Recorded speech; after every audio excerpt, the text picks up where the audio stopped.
My twin brother called me crying in the middle of a freezing downpour. When I found out his wife of 32 years locked him out to extort our father's land, I decided to take his place and teach her a lesson she would never forget. I am James, 70 years old, and a retired military logistics commander. Before I continue this story, let me know where you are watching from in the comments below. Hit like and subscribe if you have ever had to stand up to bullies who target the people you love. The landline rang at 2 in the morning and shattering the absolute silence of my mountain cabin. I picked up the heavy receiver, expecting an emergency from one of my former unit members. Instead, I heard the unmistakable sound of freezing rain hitting a metal phone booth and the heavy, ragged sobbing of a grown man. It was John. My identical twin brother was standing in a torrential winter downpour, shivering so violently his teeth chattered against the plastic receiver. He told me Brenda, his wife of 32 years, had changed the deadbolts and locked him out of their suburban home in the middle of the night. She stood on the dry porch and delivered a brutal financial ultimatum. He was not allowed back inside his own house until he signed over the deed to our late father's ancestral land in Georgia. Brenda wanted to liquidate the property we inherited to purchase a $90,000 luxury SUV for their white daughter-in-law, Megan. John refused to surrender our father's legacy for a frivolous vehicle. In response, Brenda slammed the door in his face and left him to freeze on the icy driveway. He had walked 3 miles to a closed gas station just to use a public payphone because she had confiscated his cell phone earlier that evening. The sheer cruelty of the act ignited a cold, calculated fury in my chest. Brenda was not merely being difficult or demanding. She was using physical endangerment and exposure to the elements to extort a man who had given her absolutely everything. She knew his joints ached in the cold. She knew he had no cash on him. She weaponized the weather to break his spirit. Listening to his trembling voice over the static of the line, the severe contrast between us had never been more glaring. We shared the same face, the same height, and the same deep brown skin, but our lives had forged entirely different men. I spent 40 years building a ruthless military logistics career. I commanded supply battalions, orchestrated massive equipment movements in active war zones, and demanded absolute discipline from everyone under my authority. I broke men who tried to cross my boundaries and accepted zero excuses for insubordination. John spent 40 years yielding to keep the peace. He was a lifelong pacifist, a gentle soul who genuinely believed that giving people what they wanted would eventually earn their gratitude and respect. He absorbed daily insults to avoid arguments. He swallowed his pride to keep his household quiet. Brenda weaponized his passive nature from the very beginning of their marriage. She systematically isolated him, turning his own home into a sterile maximum security prison where she acted as the undisputed warden. She dictated what clothes he wore, which friends he was allowed to speak to, and exactly how he spent his own retirement pension. I had warned him for decades that appeasing a tyrant only validates their tyranny. He always brushed off my concerns, insisting that Brenda simply had a strong personality that required patience. Hearing him weep in the freezing rain finally proved that her strong personality was nothing more than unchecked domestic abuse. She thrived on making him feel small. She erased his identity piece by piece until he was nothing more than an obedient ghost in his own living room. I refused to let my brother be bullied for another second. I told him to stay exactly where he was and keep out of the wind. I threw on my heavy winter coat, grabbed my truck keys, and drove straight into the heart of the storm.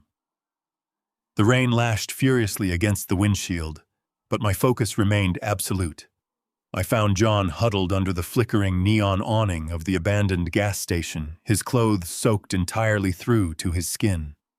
He looked utterly broken, a hollow shell of the strong man he was supposed to be. I loaded him into the heated cabin of my truck and drove him straight to my remote property high up in the mountains. The extreme isolation of my cabin provided the perfect tactical sanctuary. I handed him dry thermal clothes, poured him a massive mug of hot black coffee, and sat him by the roaring fireplace. He stared blindly into the flames, trembling from both the physical cold and the profound emotional humiliation of being discarded like household trash. I did not offer him empty pity or useless platitudes. I offered him a strategic extraction from his miserable reality. I ordered John to stay hidden in my cabin, to rest his body, and to completely disconnect from the outside world. I told him he was officially off the grid and untraceable. He looked up at me with exhausted, bloodshot eyes and asked me what I was going to do. I looked at my identical twin and told him I was going to fix his marriage. I was going to give Brenda the exact version of her husband she had been demanding, but with a highly adjusted operational protocol. I assured him that by the time I was finished, she would deeply regret ever locking that front door. I told him to sleep locking the cabin behind me to ensure his total safety. I walked into my bathroom and stared at the mirror under the harsh fluorescent light. For 10 years, I had worn a thick silver beard that distinctly separated my appearance from John's clean-shaven face. I picked up my razor and sheared the hair off without a single second of hesitation. I watched my military hardness blend seamlessly into John's familiar, softer features. I walked into the guest room and put on the damp, oversized beige cardigan John had discarded on the floor.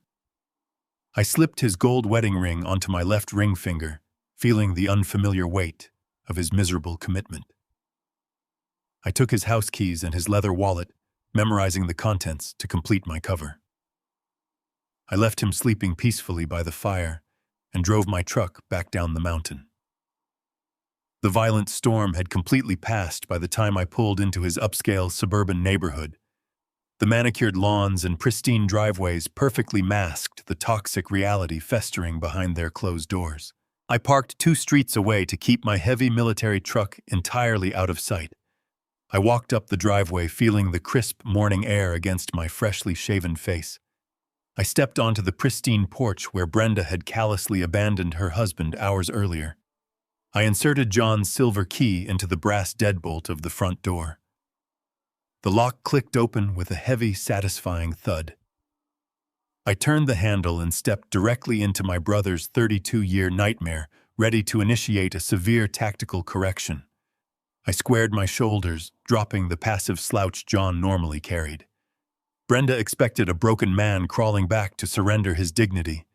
She was about to meet her absolute ruin instead. I pushed the heavy front door open and stepped into the suffocating warmth of the suburban foyer. Before I could even wipe the freezing rain from my jaw, a shrill voice cut through the quiet house like a military siren. Brenda came marching out of the kitchen with the frantic energy of a commanding officer who had completely lost control of her troops. She did not ask where her husband had been all night in a dangerous storm. She did not ask if I was injured or suffering from the freezing temperatures. She did not notice that my shoulders were broader, or that my posture was rigidly straight instead of slouched. Her eyes immediately darted to the floor. She unleashed a torrential tirade about the tiny droplets of water falling from my boots onto her pristine hardwood floor. She screamed that I had deliberately ruined her morning and deliberately forgotten to pick up her expensive dry cleaning the previous afternoon. Her hostility was so rehearsed, it felt like a daily, exhausting script. She stomped over to the massive marble kitchen island in the center of the room and slammed a thick stack of legal documents onto the surface. Her manicured finger tapped violently against the top page. She demanded my immediate signature on the deed transfer for the ancestral Georgia land before noon. She declared that Megan had already picked out the exact interior trim for the new luxury vehicle and was simply waiting for the dealership to receive the wired funds. She ordered me to stop standing there like an incompetent fool and grab a pen. The utter lack of basic human decency in her delivery was staggering. She saw her husband not as a partner who had just survived a brutal winter storm, but as an annoying temporary obstacle delaying a massive financial transaction. Instead of reaching for the pen, I took a moment to conduct a thorough tactical assessment of the environment. My decades in military logistics taught me to read a room the moment I entered it. The kitchen was a vast expanse of gleaming white surfaces, stainless steel appliances, and perfectly arranged floral centerpieces. It belonged on the cover of a high-end architectural magazine. But as my eyes scanned the walls and the pristine counters, a chilling realization settled over me. There was absolutely nothing in this entire room that belonged to John. My twin brother had lived in this house for over 3 decades, yet his existence had been meticulously erased. There were no photographs of him on the refrigerator. There was no comfortable, worn-out armchair in the adjoining living room. There was not a single coffee mug that reflected his personality. Everything was completely sterile and aggressively curated by Brenda to project an image of flawless suburban supremacy. This physical erasure perfectly mirrored the emotional destruction he had endured. John had spent 40 years yielding ground to avoid conflict. He conceded the choice of paint colors, the selection of furniture, and the layout of his own home just to keep the peace. He surrendered his space until there was no personal space left for him to occupy. His passive nature had allowed Brenda to transform their shared home into a maximum security prison where she operated as the undisputed warden. She had stripped away his identity piece by piece until he was nothing more than an obedient ghost haunting the hallways. Looking at the spotless kitchen island, I understood exactly why my brother had been sobbing in the rain. He had ceased to exist in his own life. Brenda crossed her arms over her chest, tapping her foot impatiently against the polished floorboards. She fully expected me to lower my head, offer a pathetic, trembling apology, and hastily sign away our father's legacy just to make the yelling stop. She expected the broken, malleable man she had carefully manufactured over the last 32 years. I did not flinch. I did not offer a single word of apology or lower my gaze to appease her misplaced anger. I walked slowly toward the marble island, letting the heavy silence stretch out until the tension in the room became almost physically unbearable. I stopped directly across from her. I stood at my absolute full height, pulling my shoulders back, looming over her, with an imposing physical presence John had long ago abandoned in the name of marital peace. I deliberately picked up the thick stack of legal documents, feeling the heavy parchment in my hands. I looked Brenda directly in the eye, holding her gaze with a cold, unwavering intensity that made her breath hitch in her throat. Her smug, victorious expression faltered for a mere fraction of a second. Maintaining unblinking eye contact, I gripped the top of the deed transfer and tore the thick paperwork precisely in half. The sharp, crisp sound of tearing paper echoed loudly in the pristine kitchen. Brenda's jaw dropped completely open, but she was too fundamentally stunned to produce a sound. I placed the 2 torn halves together and tore them again, reducing the expensive binding legal contracts into entirely worthless shreds of confetti. I turned slowly toward the stainless steel sink, dropped the ruined documents directly into the drain, and flipped the heavy switch for the garbage disposal. The machine roared to life with a violent, grinding mechanical crunch. I stood there and watched the disposal chew our father's land deed into an unrecognizable soggy pulp, calmly letting the aggressive noise of the motor completely drown out Brenda's oppressive presence. Brenda remained temporarily paralyzed by the sudden, inexplicable defiance. She had operated with absolute impunity for decades, and this brazen rejection short-circuited her brain completely.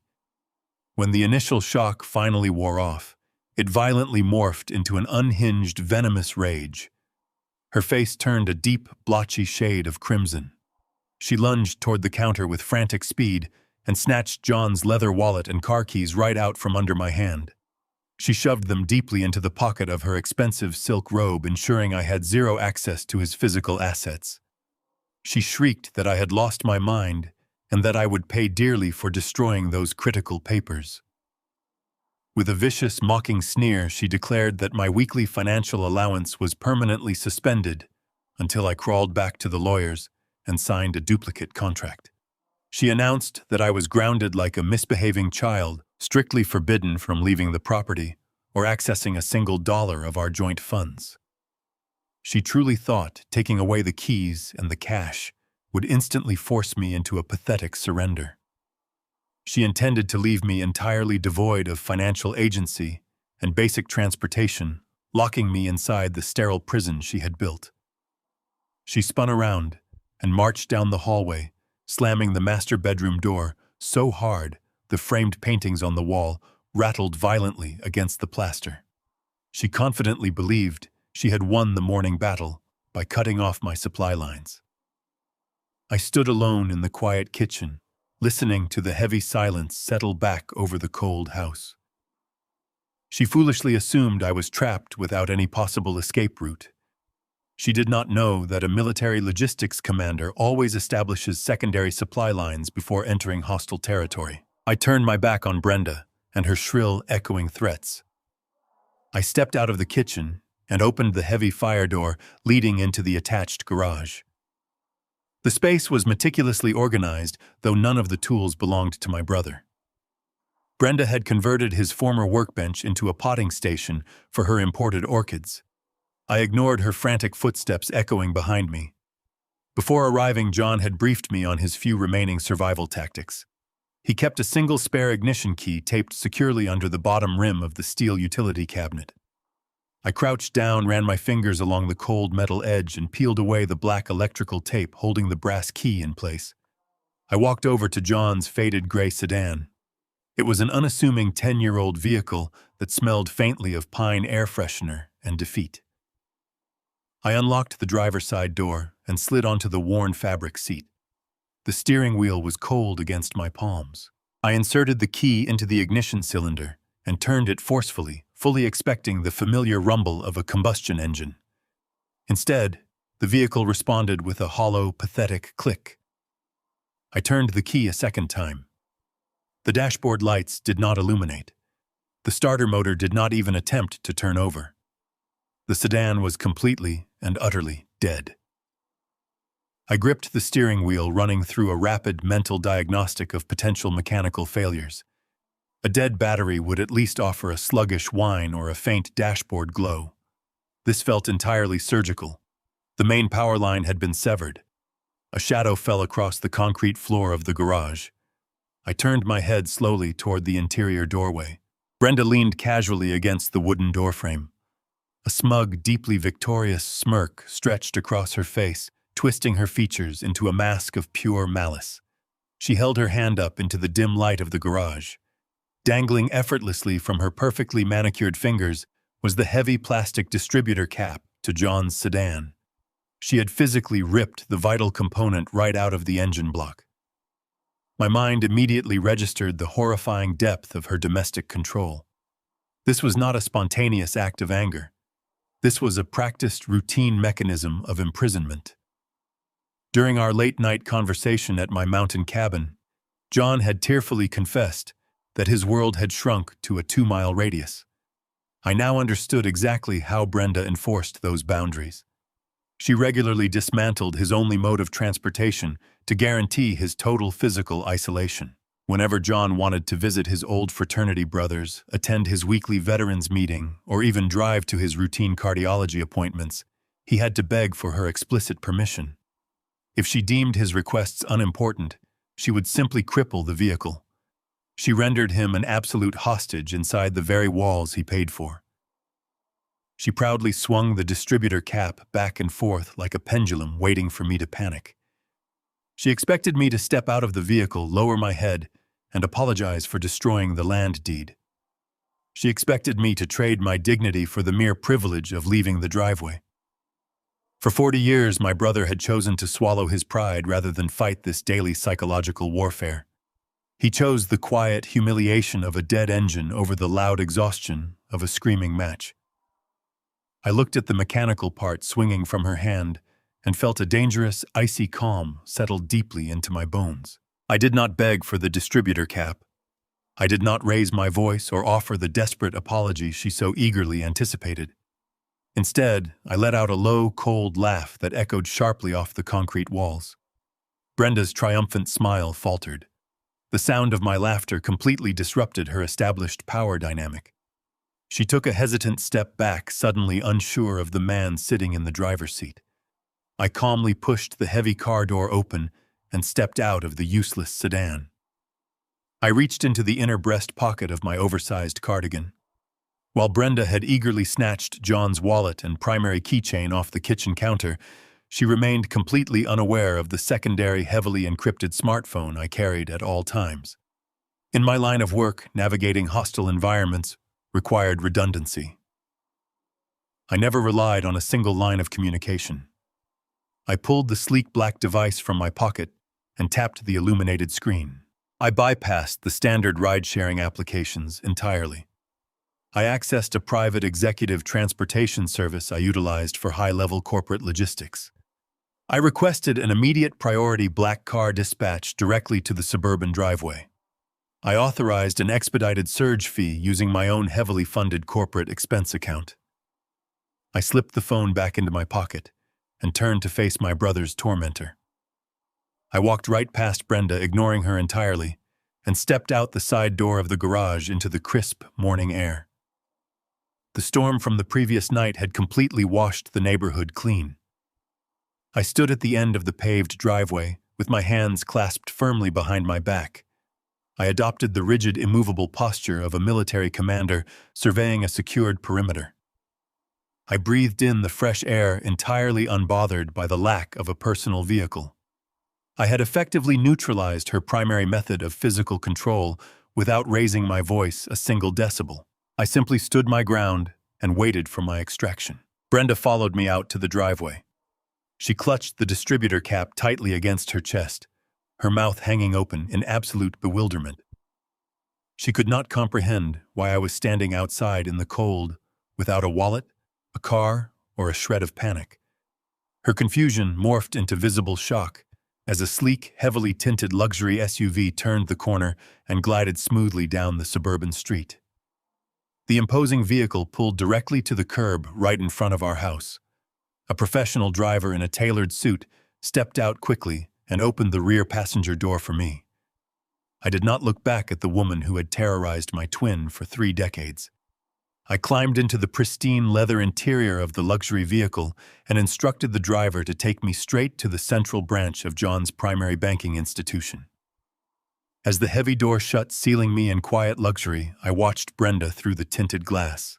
She stood frozen on the wet pavement, completely powerless to stop my departure. The driver navigated the morning traffic flawlessly. 10 minutes later, I walked through the sliding glass doors of the bank. I approached the teller and demanded an immediate comprehensive audit of all joint financial accounts tied to John's Social Security number. The bank manager quickly escorted me into a private glass office, visibly nervous, as he pulled up the requested electronic ledgers. He turned the monitor toward me, his hands shaking slightly. I stared at the glowing numbers on the screen. The financial truth hidden within the joint accounts was catastrophic. The reality of Brenda's systematic abuse extended far beyond simple household control. She had initiated a massive, devastating financial hemorrhage that threatened to wipe out my brother's entire existence. The bank manager shifted uncomfortably in his high-backed leather chair, avoiding my gaze. He wiped a thin layer of sweat from his forehead with a monogrammed handkerchief before turning the flat-screen monitor entirely toward me. The numbers illuminated on the screen painted a picture of absolute financial devastation. I stared at the columns of red deductions and zero balances, perfectly mimicking the shock my brother would have felt in this moment. John had spent 40 years diligently depositing a significant portion of his modest salary into 3 separate retirement portfolios. He had lived frugally his entire adult life, wearing the same frayed cardigans and driving that miserable, sabotaged sedan. He operated under the firm, quiet belief that his golden years were completely secured by his lifelong discipline. According to the screen currently staring back at me, those golden years had been brutally liquidated. The primary savings account held less than $200. The high-yield retirement funds were utterly empty. I leaned forward, resting my elbows heavily on the polished mahogany desk, refusing to let the manager look away. I demanded to see the detailed transaction history for the past 36 months. The manager hesitated, stammering nervously about unusual withdrawal patterns and internal policies before finally relenting and pulling up the master ledger. The printouts he placed in front of me were a masterclass in systematic theft. Huge sums of cash had been wired directly to offshore holding companies and domestic shell corporations. Brenda had not merely taken control of the household budget to buy groceries. She had orchestrated a massive covert financial hemorrhage. She had bled my brother dry while he quietly submitted to her domestic tyranny, completely unaware that his daily submission was actively funding his own total ruin. I instructed the manager to pull up the authorization forms for these massive capital transfers. He produced a thick file of scanned documents, his hands trembling slightly as he laid them out across the desk. I examined the ink signatures at the bottom of each page. Brenda had perfectly forged John's signature on a dozen predatory loan applications and rapid withdrawal slips. During my late-night tactical briefing at the mountain cabin, John had mentioned how Brenda insisted on handling all the incoming mail, claiming it was her way of contributing to the household chores. I now understood she was actively intercepting bank statements and financial notices to conceal her ongoing crimes. She had leveraged the equity of their fully paid suburban home to secure high-interest loans behind his back. The destination of these stolen funds was blatantly obvious once I traced the routing numbers. Brenda was systematically funneling the cash to support their son Corey. Corey was a 35-year-old man who fancied himself an elite entrepreneur, but possessed zero actual business acumen. He had launched a string of disastrous tech startups and failed luxury consultancies, burning through capital at an alarming reckless rate. Instead of allowing her golden child to fail and learn a valuable lesson in reality, Brenda simply financed his incompetence using John's life savings. Furthermore, large monthly stipends were being directly routed into private accounts held by Corey's wife, Megan. Megan weaponized her tears to demand designer handbags, weekly cosmetic treatments, and international vacations. Brenda willingly sacrificed her husband's financial stability to ensure her daughter-in-law remained swathed in unearned luxury. My brother had been working tirelessly to fund a lifestyle of absolute excess for people who actively despised his very existence. The bank manager offered a weak, pathetic apology, suggesting we could investigate the forgery claims over the coming weeks through their internal fraud department. I did not have weeks to spare. I possessed John's identical face, his social security number, his physical wallet, and my own unyielding military determination. I leaned across the desk and delivered a set of rigid, non-negotiable commands. I instructed the manager to initiate an immediate hard freeze on every single joint account listed under our names. I demanded he revoke Brenda's authorized user status entirely permanently, terminating her access to any line of credit, debit card, or equity loan tied to my brother's identity. The manager protested mildly, noting that standard banking procedure typically required both account holders to be present for such sweeping restrictions. I stared at him with the cold, immovable glare of a logistics commander dealing with gross insubordination. I informed him that I was currently the victim of massive documented financial fraud occurring directly under his institutional supervision. I offered him a simple binary choice. He could execute my commands immediately, or I could invite federal investigators to audit his branch for criminal negligence and complicity. The manager swallowed hard, turned quickly back to his keyboard, and began typing frantically. Within 10 minutes, Brenda's entire financial empire was effectively neutralized. Her debit cards were rendered useless pieces of plastic. The remaining trickle of incoming funds was secured behind a strict biometric identification firewall. I further ordered a total lockdown on the property deed, ensuring no additional lines of credit could be extracted against the suburban house. I secured a printed confirmation of the account freezes, folded the heavy parchment, and placed it inside John's wallet. I had successfully severed the enemy's supply line. Brenda had operated with total financial impunity for over a decade. I had just dismantled her entire infrastructure in under 20 minutes. I thanked the manager for his sudden efficiency and walked out of the office. I stepped out of the bank and back into the sleek black executive car, waiting patiently by the curb. The luxury vehicle merged smoothly into the mid-morning traffic, carrying me back toward the suburban battlefield. I sat in the quiet, climate-controlled cabin, letting the gentle hum of the engine soothe my racing thoughts. Exactly 30 minutes after I authorized the total financial freeze, John's secondary encrypted smartphone vibrated sharply in my jacket pocket. I pulled the device out and read the automated text alert glowing brightly on the screen. A transaction for $4,000 at an exclusive downtown day spa had just been aggressively declined due to insufficient authorization. I smiled coldly at the digital confirmation of my preemptive strike. Brenda had confidently walked into a luxury establishment, expecting to fund her lavish self-care routine with my brother's stolen money. I could easily envision the scene unfolding at the pristine checkout counter. Brenda standing there in her expensive silk garments, holding her breath in absolute shock as the receptionist handed back her completely useless card. She was currently stranded, publicly humiliated, in front of the wealthy peers she so desperately tried to impress. She had zero cash, no working credit lines, and absolutely no way to pay her exorbitant bill. Her carefully constructed facade of upper-class invulnerability was shattering in real time. My phone screen lit up again seconds later, displaying a frantic barrage of incoming calls from Corey. Brenda had undoubtedly rushed to the bathroom to call her son, demanding he fix the catastrophic error immediately.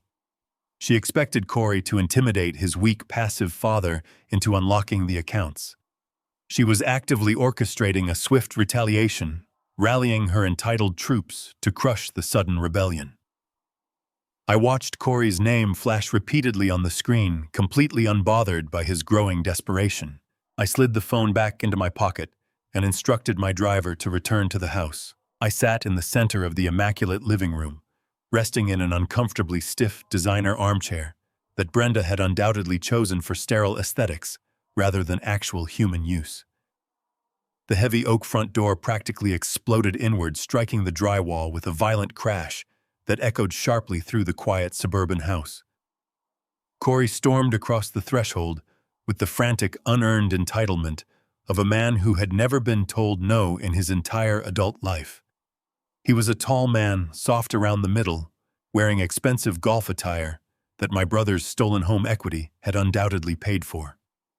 Flanking him closely was his wife Megan, who clutched a designer handbag tightly against her chest. The absolute second her pristine leather boots touched the foyer rug, she initiated a spectacular theatrical display. She threw her hands over her face, collapsed dramatically against Corey's shoulder, and began weeping with hysterical, exaggerated gasps. Her high-pitched sobs filled the hallway, relentless and piercing, echoing like an air raid siren, specifically designed to induce immediate panic and guilt. Corey wrapped a fiercely protective arm around her trembling shoulders and glared at me with pure venom. He pointed a shaking finger in my direction, shouting that my sudden, inexplicable cruelty had completely traumatized his fragile wife. He demanded to know what kind of monster would intentionally freeze their family accounts and leave his own mother humiliated at a public checkout counter. Megan wailed significantly louder in response, her shoulders heaving as she buried her face deeper into Corey's expensive cashmere sweater. The performance was instantaneous and overwhelming, precisely engineered to force an immediate apologetic surrender from a broken man. I remained completely still in the armchair, my hands resting casually on my knees, watching the rehearsed invasion unfold with the detached clinical observation of a commanding officer analyzing enemy tactics. Megan slowly lifted her tear-stained face, keeping one manicured hand dramatically pressed against her chest as if her heart were physically failing. She choked out a disjointed, breathless speech about how my sudden financial selfishness was actively triggering her severe panic attacks. Through wet, gasping breaths, she claimed her medical specialist had explicitly warned her against enduring any stress whatsoever, and my callous decision to cut off their stipends was literally endangering her overall health. She shrieked that her upcoming luxury ski vacation to Aspen was completely ruined because the high-end travel agency required the final payment that very afternoon. She demanded immediate access to the frozen funds to salvage her delicate mental well-being and her crucial winter itinerary. I watched her calculate every single tear, noting the absolute lack of genuine redness in her eyes, despite the heavy sobbing. During our quiet hours at the mountain cabin, John had explained this exact psychological weapon to me in agonizing, shameful detail. Megan had spent years perfecting the strategic deployment of her tears to easily manipulate the shifting family dynamics. Whenever John attempted to establish a simple financial boundary or question Corey's incredibly reckless spending habits, Megan would instantly manufacture a severe emotional crisis. She fully understood that my brother possessed a deep, fundamental terror of verbal confrontation. John would invariably fold, completely abandoning his ground and opening his wallet just to make the crying stop and avoid being labeled an aggressive, unaccommodating patriarch. Brenda and Corey actively enabled this toxic cycle, immediately attacking John for upsetting the supposedly fragile daughter-in-law. It was a highly effective, coordinated family ambush designed to extract maximum resources through pure emotional extortion. They confidently expected the exact same rapid capitulation today. They fully expected the passive, broken man who would frantically apologize and surrender his bank authorization to soothe Megan's fabricated trauma. I did not offer a single word of apology or lower my gaze to appease their aggressively manufactured outrage. I stood up slowly from the stiff armchair, deliberately unhurried, and walked past them directly into the kitchen. I retrieved a heavy glass tumbler from the pristine white cabinets and filled it with chilled water from the refrigerator dispenser. I took a long, methodical sip, letting the absolute silence of my steadfast refusal stretch the tension in the room to an unbearable breaking point. Corey's face flushed a deep, angry crimson, entirely unaccustomed to being casually ignored in this house. He stepped forward and demanded I answer him and restore their unlimited credit lines immediately. I set the glass down heavily on the marble island, turned around, and looked directly into Megan's supposedly tear-filled eyes. In a flat, uncompromising baritone, I told her to get a job and fund her own extravagant ski vacations. Her dramatic gasping stopped instantly, replaced by a stunned, breathless silence. I shifted my unwavering gaze to Corey, completely ignoring his aggressive physical posturing. I informed him that he was a 35-year-old child and a complete financial failure who had spent a decade masquerading as an elite entrepreneur using another man's hard-earned life savings. I stated clearly that the free ride was permanently terminated and that my brother's retirement accounts were no longer a subsidized playground for his catastrophic business incompetence. Corey stepped forward, his fists tightly clenched, attempting to use his physical size to intimidate me back into immediate submission. I did not retreat a single inch. I squared my shoulders, locked onto his eyes, and ordered them both to get out of my house before I physically removed them myself. The absolute unyielding authority in my voice echoed off the kitchen tiles, leaving zero room for negotiation or debate. The transformation in Megan was terrifyingly instantaneous. Her hysterical tears vanished, completely evaporating into thin air, as her feigned vulnerability dropped like a heavy theater curtain. She straightened her posture casually, brushing an invisible speck of dust from her designer handbag. The crying, helpless victim was seamlessly replaced by a cold, calculating predator. She glared at me with a hardened, venomous intensity that fully revealed the ruthless entitlement festering beneath her pristine suburban facade. She reached into her expensive purse and retrieved her sleek smartphone, tapping the digital screen with a sharp, aggressive rhythm. She held the device up, looking at me with a terrifyingly calm, dead-eyed smile. She stated that if I did not immediately unlock the joint accounts and authorize the massive deed transfer for her luxury vehicle, she would instantly dial the emergency hotline for Adult Protective Services. She laid out her retaliatory legal strategy with chilling, practiced precision. She promised to file a formal, highly detailed report claiming her elderly father-in-law was suddenly suffering from severe, violent dementia. She would testify under oath that my abrupt financial actions, my uncharacteristic defiance, and my aggressive behavior were clear, undeniable signs of a catastrophic mental decline. Corey nodded eagerly in agreement, stepping firmly beside his wife to reinforce the malicious threat. They fully planned to use my steadfast refusal to be extorted as medical evidence of clinical insanity. Megan calmly promised to have me forcibly dragged out of the house by state authorities, evaluated by doctors against my will, and permanently locked away in a psychiatric institution for my own supposed safety. She warned me that Brenda was already prepared to sign the involuntary commitment papers. They were entirely willing to strip away my fundamental human rights and declare me legally insane simply to maintain their access to my brother's wealth. She hovered her thumb directly over the call button. 2 days passed in a state of highly localized Cold War. Megan had followed through on her vicious threat to weaponize the state against me. Exactly 48 hours after she hovered her thumb over her smartphone screen, the heavy brass knocker on the front door echoed through the quiet house. I walked deliberately down the hallway and pulled the door open. Standing on the pristine welcome mat was a state social worker holding a thick clipboard. She introduced herself as an agent from Adult Protective Services.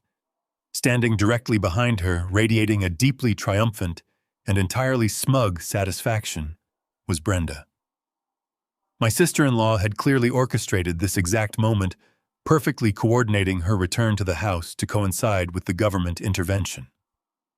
Brenda had spent the last 2 days staying at a luxury hotel funding the excursion, with whatever hidden cash reserves she had managed to hoard before my total financial freeze took effect. Now she was back, ready to reclaim her absolute authority. The social worker flashed a polite but highly guarded smile, stating she was mandated to conduct an emergency welfare check and a comprehensive cognitive assessment. The formal report claimed that I had recently exhibited severe episodes of sudden, unprovoked aggression, profound memory loss, and a catastrophic break from reality. Brenda stepped past me into the foyer with an air of absolute victory. She sincerely believed that bringing a state official into our home would finally break my manufactured rebellion. She expected the sheer intimidation of a government evaluation to terrify the normally passive John into a weeping, compliant submission. I stepped aside and calmly invited the social worker into the living room, gesturing toward the stiff designer sofas with the unbothered grace of a man who had absolutely nothing to hide.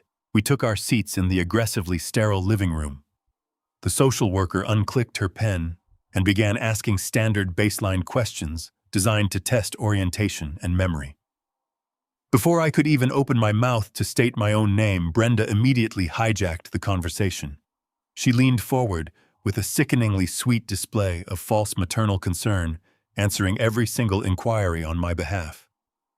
She painted a tragic, heavily fictionalized portrait of a deeply confused man who had spent the last week wandering the house in a state of violent paranoia. She claimed I was suddenly unable to recognize my own family members, citing my refusal to fund Corey and Megan's lifestyle as a clear, tragic symptom of sudden onset dementia. During our late-night debriefing at the mountain cabin, John had tearfully explained how Brenda utilized this exact tactic in public. Whenever they interacted with doctors, bank tellers, or even old friends, she would physically step in front of him and dominate the conversation. She conditioned everyone to view him as a feeble, incompetent burden who required her constant saintly supervision. To survive this daily humiliation, John had developed a permanent defensive slouch. He would physically fold into himself, dropping his chin to his chest and staring at his shoes while she systematically dismantled his dignity. I did not slouch. I sat on the edge of the designer armchair, with the rigid, impeccable posture of a military commander briefing a hostile press pool. My spine was a perfect vertical line. My shoulders were squared, and my gaze remained locked directly on the social worker with an unblinking predatory focus. Brenda glanced at me out of the corner of her eye, and her rehearsed monologue faltered. The absolute fortress of my physical presence was deeply unnerving her. I allowed Brenda to spin her web of lies for exactly 4 minutes before I executed a decisive tactical intervention. I raised my right hand, holding it palm outward in a silent, universally recognized command to stop.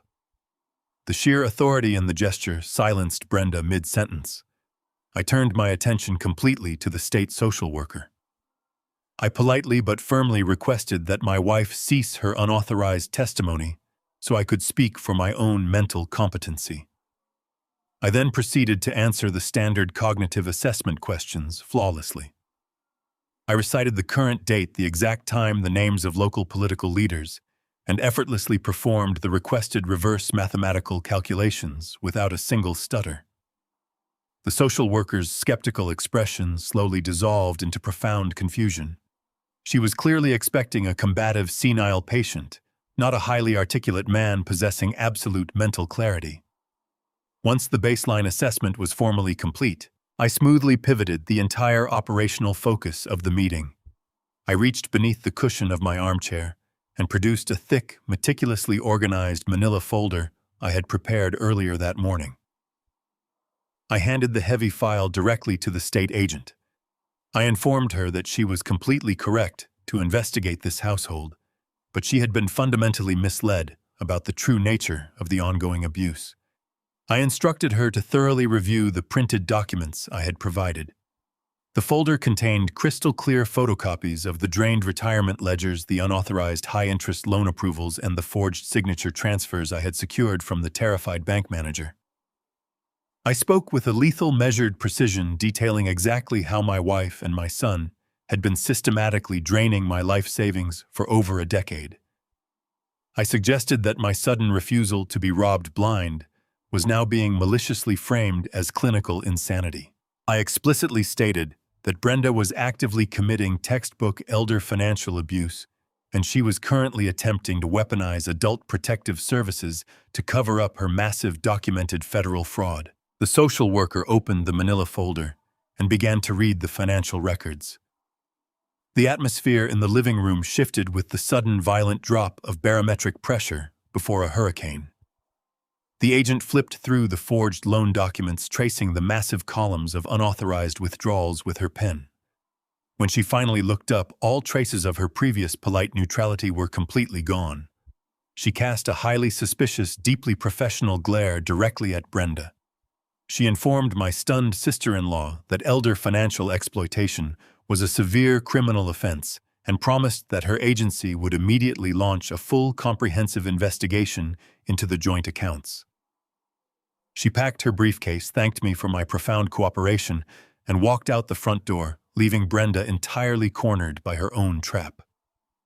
The moment the heavy door clicked shut, Brenda's fragile composure shattered into a million jagged pieces. She realized her attempt to institutionalize me had just triggered a state-mandated audit of her thievery. Her retaliation was swift, petty, and entirely physical. While I maintained my post in the living room, she furiously marched down the hallway and dialed a local emergency locksmith. Within an hour, a technician arrived and installed a heavy-duty commercial deadbolt on the master bedroom door, effectively locking me out of my own sleeping quarters. But she did not stop at securing the bedroom. She marched into the kitchen with a stack of heavy trash bags. In a manic display of vindictive control, she systematically emptied the entire refrigerator and the vast walk-in pantry. She dumped every single piece of edible food into the garbage, hauled the bags out to the curb, and locked the empty appliances. She intended to literally starve me into submission, foolishly believing that taking away my meals would finally break my iron discipline. I stepped back into the house after a brisk 2-mile walk around the neighborhood perimeter. The frigid winter air had cleared my mind and sharpened my tactical focus. I wiped my boots meticulously on the heavy mat and walked down the hallway toward the kitchen. The house was entirely silent, devoid of the usual shrill commands and domestic chaos. I entered the sprawling white kitchen and immediately noticed the severe structural changes Brenda had initiated during my brief absence. Every single cabinet door stood wide open, exposing bare wooden shelves. The expansive marble island, usually cluttered with expensive imported fruit bowls and decorative ceramic jars, was stripped completely bare. I walked over to the massive stainless steel refrigerator and pulled the heavy handle. The interior was a cavernous void. Brenda had systematically removed every single edible item in the entire house. She had stripped the shelves of bread, emptied the pantry of canned goods, and purged the freezer of every frozen provision. The garbage bins outside were likely overflowing with perfectly good groceries simply because she needed a weapon. She had meticulously executed a scorched earth tactic designed to cut off my fundamental supply lines. A military siege always begins with the targeted destruction of food and water sources. Brenda was utilizing a primitive but highly effective method of domestic warfare. She firmly believed that physical hunger would shatter my discipline and force me into immediate submission. She intended to make me feel the desperate clawing panic of a man who had absolutely nothing left. I closed the refrigerator door with a gentle push, allowing the soft mechanical click to echo in the barren room. I did not feel panic or desperation. I felt the cold, analytical satisfaction of watching an enemy exhaust their limited strategic playbook. I turned away from the empty appliances and spotted Brenda sitting at the far end of the formal dining table. She was meticulously dissecting a gourmet takeout salad, spearing an expensive piece of grilled salmon with her silver fork. The rich aroma of roasted garlic and balsamic vinaigrette deliberately filled the adjacent rooms. She chewed slowly, maintaining unblinking eye contact with me, radiating an aura of absolute suburban supremacy. She swallowed her food and openly mocked my predicament, asking how I planned to survive the weekend without access to a single piece of bread. She gleefully reminded me that my wallet was locked in her safe, the bank accounts were completely frozen, and the car was entirely dead. She expected me to approach the table, lower my head, and pathetically beg for a portion of her meal. During my debriefing with John at the mountain cabin, he had tearfully described this exact form of psychological torture. For the last 10 years, whenever Brenda felt challenged, she would seize total control over his dietary intake. She would restrict his access to household funds, lock the pantry doors, and force him to ask permission just to eat a basic sandwich. John would inevitably fold under the intense physical discomfort and the overwhelming shame of begging his own wife for sustenance. He would apologize for whatever imaginary offense he had committed, sacrificing his dignity for a plate of leftovers. Brenda was currently running that exact same playbook, completely confident in its inevitable success. She savored another piece of salmon, waiting for the familiar sight of her husband breaking under pressure.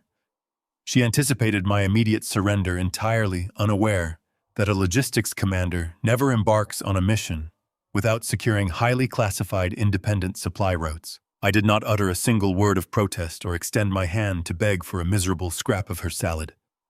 I simply turned my back on her triumphant display and walked casually back into the kitchen area. I retrieved my secondary encrypted smartphone from my jacket pocket and accessed a premium concierge delivery service I frequently utilized during high-level corporate deployments. I swiftly ordered a massive dry-aged prime rib dinner from the most exclusive, exorbitantly priced steakhouse in the entire city. I bypassed the frozen joint accounts entirely by authorizing the transaction through my uncompromised military corporate black card. 45 minutes later, the heavy brass knocker on the front door echoed loudly through the house. I retrieved the insulated thermal bags from the uniformed delivery courier and carried them directly into the dining room. Brenda's smug expression instantly evaporated as the overwhelming scent of seared prime rib truffle, mashed potatoes, and roasted asparagus flooded the sterile air. I retrieved a porcelain plate from the upper cabinet and meticulously arranged my feast. I set down a crystal water glass, laid out a heavy silver steak knife, and took a seat directly opposite my bewildered sister-in-law. I sliced into the perfectly cooked prime rib and began to eat in absolute unbothered silence. Brenda completely froze, her silver fork suspended halfway to her mouth. Her eyes darted frantically from the massive cut of premium meat to my relaxed, satisfied posture. She could not comprehend the complex logistics of my survival. She had personally locked away John's wallet, disabled his vehicle, and canceled his credit access. Yet I was currently enjoying a meal that cost 10 times more than her pathetic takeout salad. The complete collapse of her starvation tactic left her entirely speechless. I chewed my steak slowly, allowing the heavy silence to magnify her profound visible panic. Her perfectly manicured fingernails dug sharply into the edge of the dining table as she stared at the feast she could not control. Brenda abruptly abandoned her half-eaten salad and practically sprinted down the hallway with her smartphone clutched tightly in her hand. She retreated to her locked bedroom, frantically dialing her son to report the total operational failure of her starvation siege. The absolute destruction of her domestic authority required immediate outside reinforcement. 2 hours later, the heavy front door flew open with tremendous force. Corey stormed into the foyer, bringing the bitter chill of the evening air inside with him. His face was flushed with unrestrained fury, and his heavy footsteps pounded aggressively against the hardwood floor. He had clearly been summoned to reestablish control and punish my blatant disrespect toward his mother. I was walking down the narrow corridor, connecting the kitchen to the study, when he deliberately blocked my path. He planted his large frame directly in the center of the hallway, utilizing his significant physical bulk to cut off any possible avenue of retreat. Corey leaned forward, invading my personal space, his breath reeking of cheap alcohol and unearned arrogance. He snarled that I had completely lost my mind and demanded to know where I had hidden the secret funds to pay for the expensive steakhouse delivery. I maintained my rigid posture, looking directly through him with cold, unbroken eye contact. My refusal to cower infuriated him further. Corey closed the remaining distance between us and violently shoved his hands against the center of my chest. He slammed my back forcefully against the plaster wall, attempting to use sheer physical intimidation to break my defiance.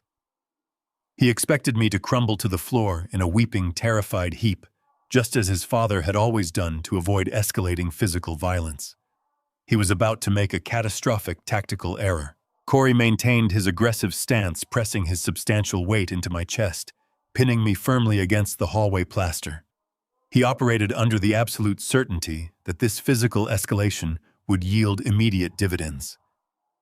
For his entire adult life, a raised voice or a sudden threatening movement was all it took to force my brother into total submission. Corey reached up with his thick, uncalloused hands and violently grabbed the collar of my cardigan. He twisted the fabric tightly, pulling me forward before slamming me back against the wall to emphasize his absolute dominance. He sneered, his face inches from mine, demanding I surrender the keys to the heavy iron safe anchored to the concrete floor in the basement. He knew my brother kept emergency cash, premium bonds, and vital family documents locked away down there, and he fully intended to pillage those reserves to fund his wife's luxurious Aspen vacation. Corey tightened his grip, shaking me slightly, completely expecting the frail, passive man he called his father to immediately cower, avert his eyes, and frantically apologize for causing a disruption. He waited for the familiar crumbling of my posture, the defeated slump of the shoulders that signaled total surrender. He expected me to reach into my pocket with trembling hands and hand over the brass key to appease his manufactured rage. He breathed heavily, a smug smirk stretching across his face, entirely convinced he had won the battle before it even began. He possessed zero situational awareness. He was completely blind to the absolute stillness in my eyes and the controlled rhythmic cadence of my breathing. He thought he had cornered a frightened, docile animal. He had no idea he had just laid hands on a completely different species. My brother John was a lifelong pacifist who despised any form of confrontation. He possessed a gentle, accommodating spirit that actively avoided conflict at all costs. Throughout our childhood and well into his adult years, John had never raised his voice in anger, let alone raised a hand in physical violence. He genuinely believed that absorbing abuse was a noble sacrifice required to maintain household harmony. He traded his own dignity for quiet evenings, allowing his wife and son to continually trample his personal boundaries because he possessed a fundamental inability to fight back. He endured their aggression with quiet, heartbreaking stoicism. I did not share my twins' gentle disposition. While John spent his career working quietly in a suburban office, I spent 3 decades serving as a Marine combat instructor. My entire adult life was forged in deeply hostile environments, actively refining the lethal mechanics of close-quarters combat. My body was an instrument calibrated for extreme physical efficiency, meticulously trained to neutralize imminent threats with immediate surgical violence. I did not panic when grabbed against the hallway wall. I did not feel the paralyzing surge of fear that my brother would have experienced in this exact scenario. Instead, my nervous system recognized the physical assault and seamlessly engaged decades of deeply ingrained muscle memory. My mind processed the precise geometry of Corey's aggressive hold, identifying his exposed joints, his shifted center of gravity, and the glaring vulnerabilities in his sloppy, amateurish stance.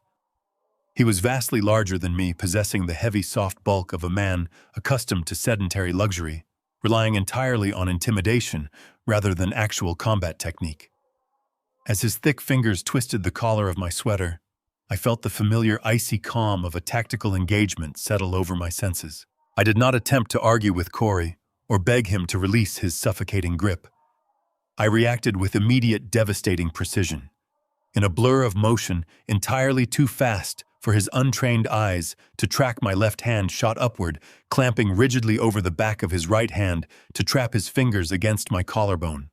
Simultaneously, my right hand struck the inside crook of his elbow, forcefully collapsing the joint and instantly stripping away his physical leverage. Corey let out a startled gasp as his dominant arm was abruptly immobilized. I stepped sharply off the center line, pivoting my hips to completely break his balance. Applying severe calculated torque to his trapped wrist, I drove his captured arm forcefully downward. The agonizing pressure on his wrist and shoulder joints left him absolutely zero physical options. Corey let out a high-pitched, genuine shriek of pain as his knees buckled instantly beneath his weight.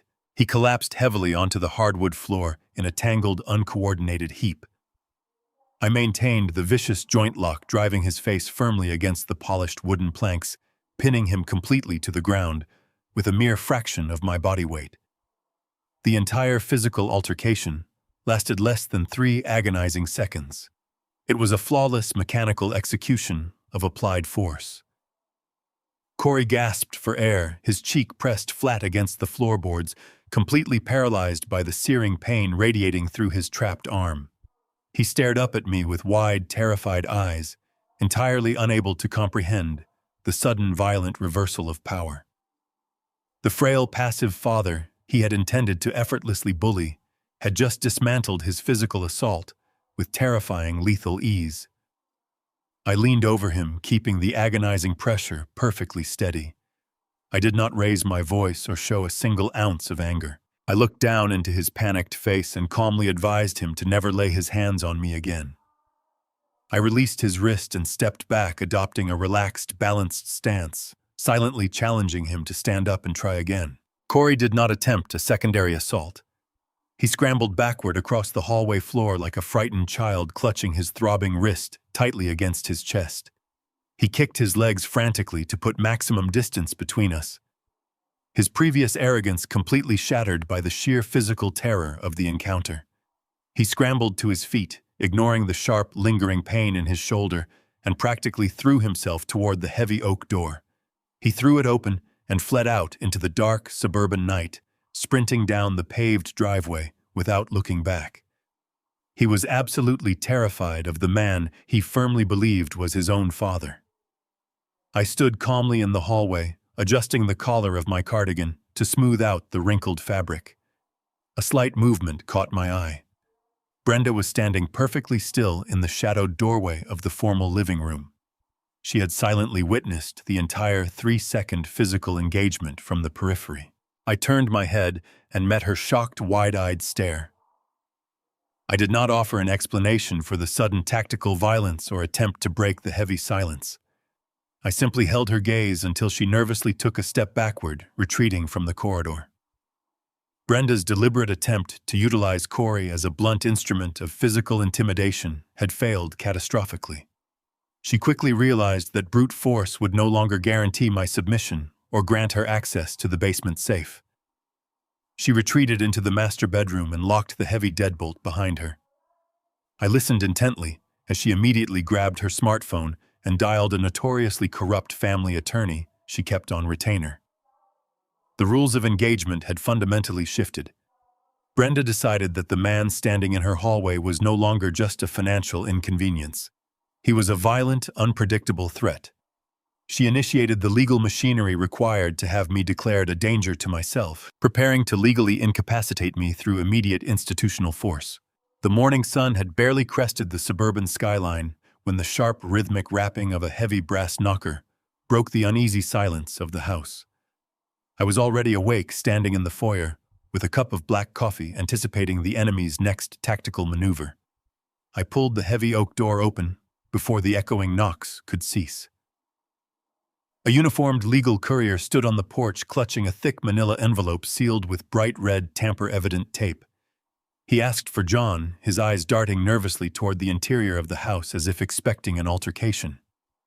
I extended my hand, accepting the package with a firm nod, and signed the digital manifest, using my brother's precise looping signature. I closed the door, set my coffee down on the entryway console, and tore away the thick adhesive tape. Inside was a formal expedited notice for an emergency conservatorship hearing mandated by the county family court. Brenda and her notoriously corrupt attorney had moved with astonishing, ruthless speed. The legal document outlined a terrifyingly efficient strike. Brenda was officially petitioning the state for total, irrevocable legal control over her husband's medical and financial autonomy, and the emergency hearing was scheduled for this upcoming Friday. I read through the attached sworn affidavits. Corey had submitted a heavily fabricated dramatic statement claiming he had been the victim of an unprovoked, highly violent physical assault. He alleged that his father had suffered a severe psychotic break, attacking him with unnatural aggression and demonstrating a catastrophic loss of cognitive reality. Brenda was actively weaponizing the brief, decisive physical encounter in the hallway, twisting her son's humiliating 3-second defeat into the ultimate legal leverage. She intended to present the court with a dangerous, demented patriarch who required immediate institutionalization, securing her absolute control over the estate before the week was over. I stood in the quiet hallway, analyzing the stark legal reality of the impending court date. I could easily march into that courtroom, take the stand, and demonstrate absolute mental clarity, utterly dismantling their fabricated claims of violent dementia. However, I could not fight a formal legal battle using John's identity without committing blatant documented perjury under oath. Swearing before a family court judge under a false name would immediately jeopardize my operational integrity and potentially trigger severe federal fraud charges against both me and my brother. I needed a sophisticated legal countermeasure, a mechanism to completely destroy Brenda's petition without exposing the twin substitution prematurely. I walked into the study, locked the heavy wooden door behind me, and retrieved my encrypted smartphone. I accessed a secure contact directory and dialed Robert Mitchell. Mitchell was a ruthless, highly feared corporate litigator who specialized in dismantling hostile takeovers and obliterating corporate adversaries. He operated in a completely different echelon of power than Brenda's sleazy suburban strip mall lawyer. More importantly, Mitchell owed me a massive unpayable debt. 5 years ago, during a highly volatile corporate extraction in South America, Mitchell's primary client had been taken hostage by a heavily armed cartel syndicate. I had personally orchestrated and executed the tactical recovery, bringing the client back alive and saving Mitchell's firm from absolute financial ruin and international disgrace. He had sworn a lifelong favor, promising his total legal arsenal should I ever require it. I listened to the phone ring twice before his sharp, clinical voice answered. I did not offer pleasantries or engage in small talk. I gave him a rapid, highly sanitized briefing of the domestic siege, the forged loan documents, and the impending conservatorship hearing. I required his immediate physical presence at the suburban house to architect a flawless legal trap. Mitchell arrived at the property exactly 2 hours later. He pulled into the driveway driving an unassuming mid-range sedan, completely masking his usual high-profile corporate presence. He walked up to the front door, clutching a standard leather clipboard and carrying a laser measuring device. I opened the door and greeted him loudly, deliberately, projecting my voice so it would carry down the hallway. I introduced him as an independent estate appraiser sent by the county municipal office to evaluate the property boundaries for tax reassessment purposes. Brenda emerged from the kitchen eyeing him with deep, undisguised suspicion. She crossed her arms tightly across her chest, attempting to aggressively interrogate him regarding his specific credentials and the nature of his sudden visit. Mitchell deflected her hostile inquiries with the smooth, practiced boredom of a low-level government bureaucrat, citing generic municipal codes and standard appraisal protocols. His performance was flawless, completely diffusing her immediate paranoia. She scowled, turned on her heel, and retreated to the master bedroom, slamming the heavy deadbolt behind her. I escorted Mitchell down the corridor and ushered him directly into the isolated study. The absolute moment the heavy wooden door clicked shut and the internal lock engaged the entire atmosphere, the room shifted. I dropped the slight passive slouch I had maintained for Brenda's benefit. My spine snapped straight, my shoulders squared, and the subtle hesitation in my eyes vanished instantly.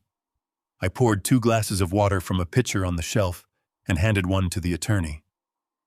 Mitchell took the glass, his eyes narrowing sharply as he processed the sudden, dramatic physical transformation. He had met John briefly years ago at a corporate function and immediately recognized the profound discrepancy in my posture and presence.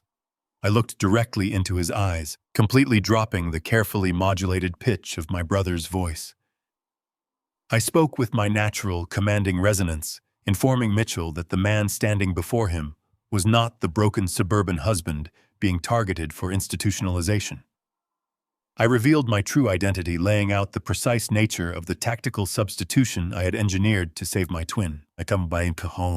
Mitchell stood perfectly still, his sharp legal mind rapidly processing the immense magnitude of the revelation.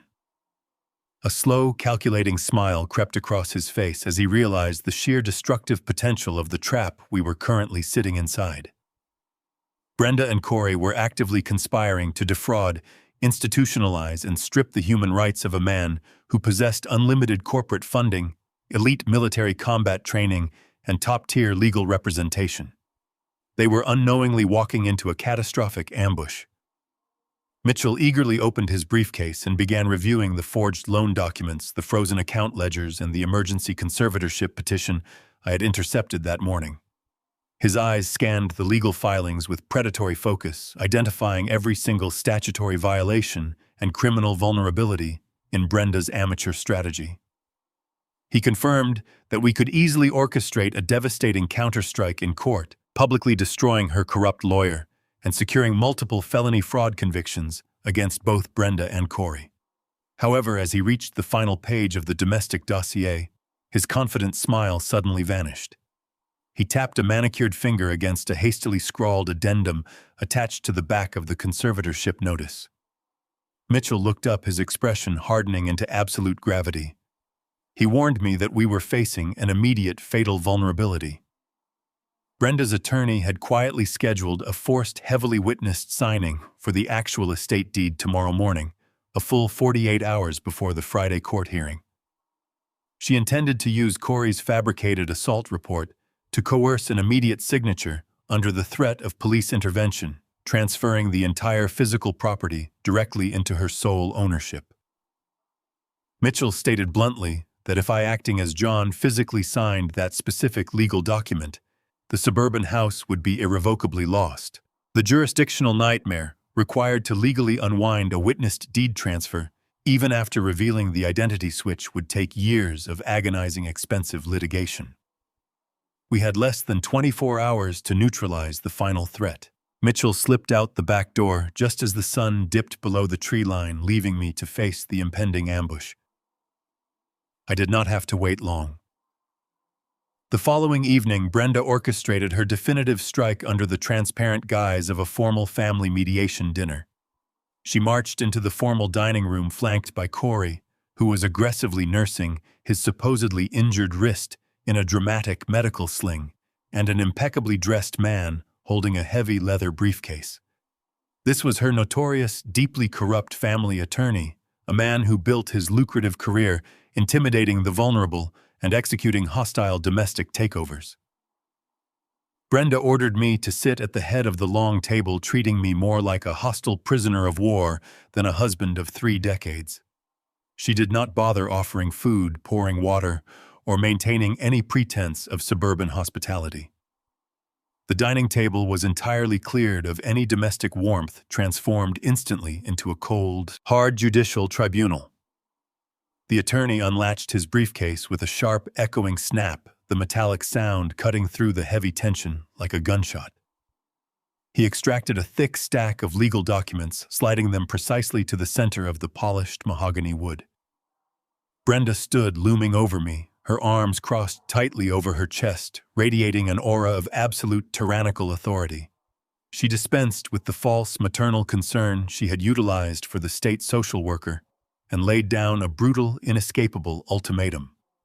She informed me that the time for my ridiculous financial rebellion was permanently over. The attorney tapped a gold-plated pen against the top document, clearing his throat to deliver the legally binding terms of my total surrender. They had cornered me in my own home, bringing the full weight of their fabricated legal threats directly into my sanctuary, fully expecting to crush my spirit before the night was over. The attorney outlined the non-negotiable terms with a predator's calculated, agonizing patience. I was instructed to immediately sign over the deed to the sprawling Georgia land, a highly valuable, undeveloped acreage that John had inherited directly from our grandfather. It was the only piece of generational wealth John had managed to keep entirely in his own name, a quiet, wooded sanctuary he had always dreamed of retiring, too far removed from Brenda's shrill demands. Brenda had despised that untouched land for years, furious that she could not freely liquidate it to fund her extravagant lifestyle. Now she was forcing the complete transfer directly into Corey and Megan's names to permanently bankroll their endless string of financial failures. The attorney leaned forward, adjusting his expensive silk tie, and detailed the severe life-altering consequences of my potential refusal. He pointed directly at Corey's prop sling, stating that they had already drafted a formal police report detailing an unprovoked, highly violent physical assault against a family member. If my signature did not appear on that specific deed by the end of the hour, Corey would immediately press felony battery charges. Furthermore, Brenda would instantly submit the finalized paperwork to have me involuntarily committed to a locked psychiatric ward, citing the physical assault as undeniable clinical proof of dangerous, violent dementia. I looked at Corey, who offered a smug, cowardly smirk from behind the safety of his hired legal shield. They had perfectly weaponized John's lifelong pacifism and his deep-seated terror of public scandal. They knew my brother would rather surrender his prized generational inheritance and accept quiet humiliation than face police cruisers in his driveway and the terrifying prospect of a locked asylum.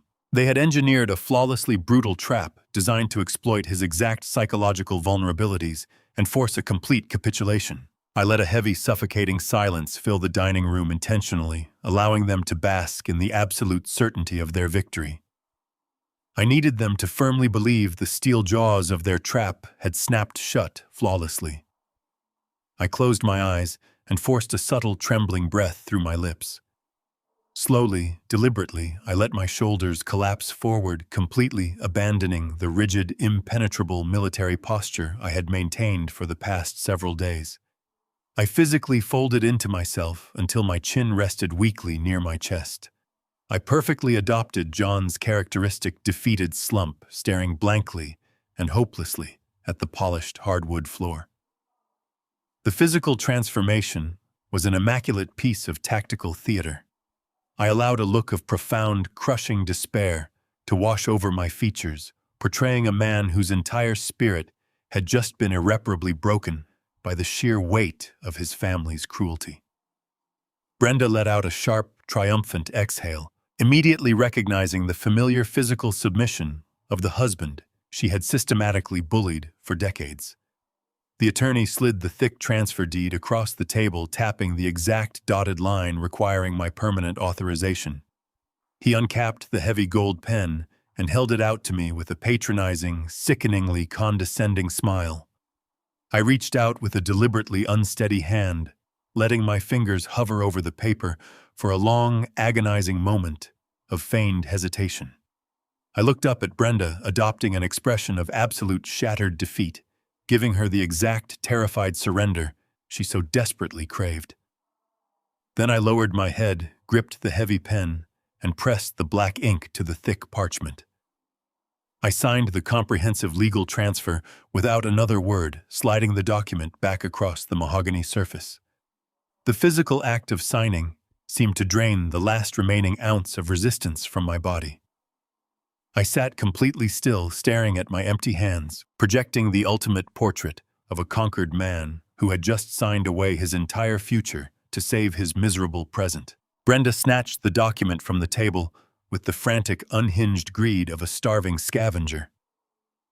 A terrifyingly triumphant smile stretched across her face, completely unbothered by the sheer emotional cruelty of her successful extortion. She did not even offer the attorney a word of thanks before turning her back on the table and pulling out her smartphone. She immediately dialed a local luxury contractor she had clearly kept on standby for this exact moment. Pacing the hallway with vibrant, manic energy, she loudly scheduled the total demolition of the backyard workshop for the very next morning.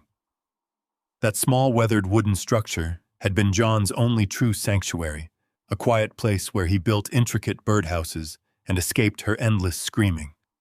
Brenda ordered it bulldozed to the ground to make room for a massive custom-built luxury pool, for Megan, treating it as a final vindictive insult to completely erase John's presence from the property. She gleefully finalized the excavation permits over the phone, utterly intoxicated by her absolute financial supremacy and renewed control.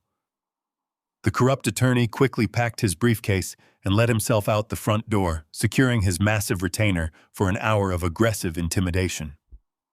Corey smirked at me one last time, adjusting his fake sling before following his mother into the kitchen to celebrate their total acquisition of the Georgia acreage. They were completely blinded by their own towering arrogance and immediate gratification. Brenda had been in such a frantic, desperate rush to secure the property that she never bothered to properly inspect the fresh ink on the dotted line. The attorney had been too focused on his own smug intimidation to verify the legal authorization. I remained slumped in the dining chair, a cold, dangerous calm settling deep into my bones as I listened to their celebrations. I had not forged my twin brother's signature. I had boldly, clearly, and legally signed my own given name. The transfer document Brenda was currently celebrating was absolutely and entirely void. The sharp, guttural roar of a heavy diesel engine shattered the crisp morning air long before the sun had fully crested the suburban tree line. I stood by the kitchen window, grasping a mug of black coffee, watching the mechanical invasion unfold across the frosted lawn. A massive yellow bulldozer rolled off a flatbed transport trailer, its steel treads biting deeply into the pristine, manicured grass of the backyard. Brenda had wasted absolutely no time. She had orchestrated this destruction with vindictive speed, determined to obliterate the final physical remnant of my brother's independence before he could even process his supposed defeat. Corey and Megan stood near the edge of the patio, bundled in expensive designer winter coats, holding matching insulated coffee cups. They radiated a sickening, triumphant energy. Corey enthusiastically waved his uninjured arm loudly, directing the construction foreman toward the small, weathered wooden structure nestled at the far end of the property. Megan leaned against her husband, pointing at the yard and excitedly tracing the dimensions of her anticipated luxury pool in the frosty air. They were entirely oblivious to the monumental legal trap they had just triggered. They sincerely believed that the heavily forged document sitting in their corrupt lawyer's briefcase had granted them absolute dominion over the estate. They were treating the destruction of another man's lifelong sanctuary as a celebratory morning spectacle. The bulldozer pivoted aggressively, its heavy steel blade lowering with a loud hydraulic hiss as it aligned perfectly with the workshop doors. Corey laughed aloud, taking a slow sip of his coffee, eagerly anticipating the violent splintering of wood. He was fully prepared to watch his father's final refuge be crushed into unrecognizable debris. He had no idea I was already moving toward the back door.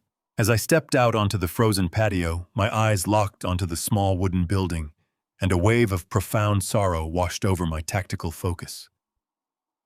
During our grueling late-night conversations at my mountain cabin, John had spoken of that workshop with a desperate, heartbreaking reverence. He had built the entire structure with his own 2 hands over a decade ago, meticulously hauling and securing every single plank of cedar during the sweltering summer weekends. He had not constructed it to pursue a passionate hobby or to master fine carpentry. He had built it entirely as a vital psychological necessity. It was a desperate architectural attempt to establish a physical boundary between himself and Brenda's relentless, shrill psychological warfare. The house had long ago ceased to be a home. It was a hostile battlefield where he was constantly monitored, criticized, and belittled. The workshop was his isolated bunker. When Brenda's screaming became absolutely intolerable, John would retreat to that small, sawdust-scented room, close the heavy wooden door, and finally breathe. It was the absolute only space on the entire property where he was permitted to exist without requiring her explicit permission. He would spend hours sitting in the quiet shadows, sanding pieces of scrap wood, just to have a tangible reason to avoid returning to the main house.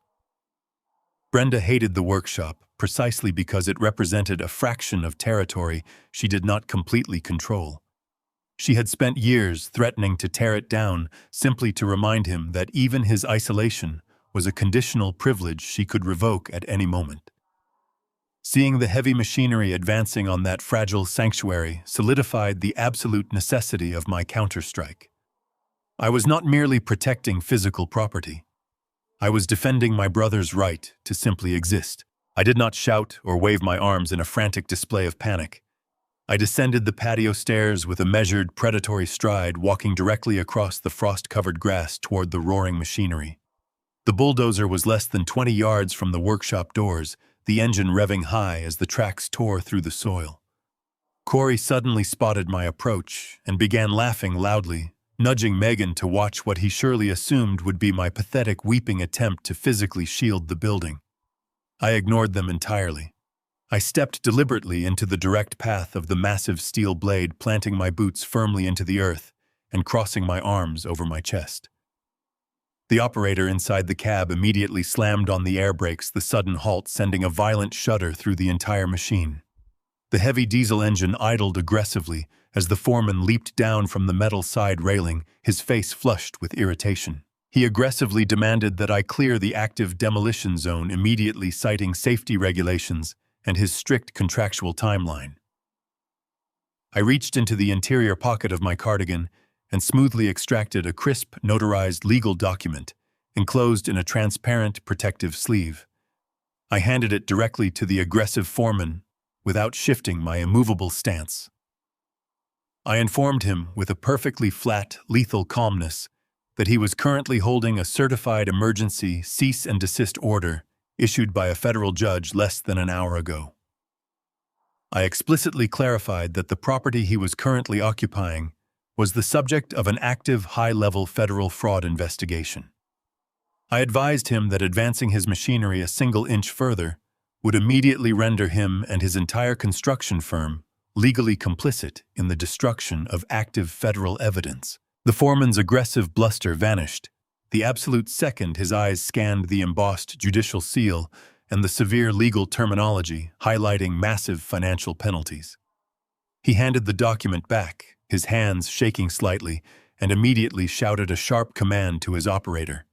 The bulldozer's engine abruptly cut off, plunging the backyard into a sudden, echoing silence. Corey's smug, triumphant smile dissolved instantly into a mask of pure, unadulterated outrage.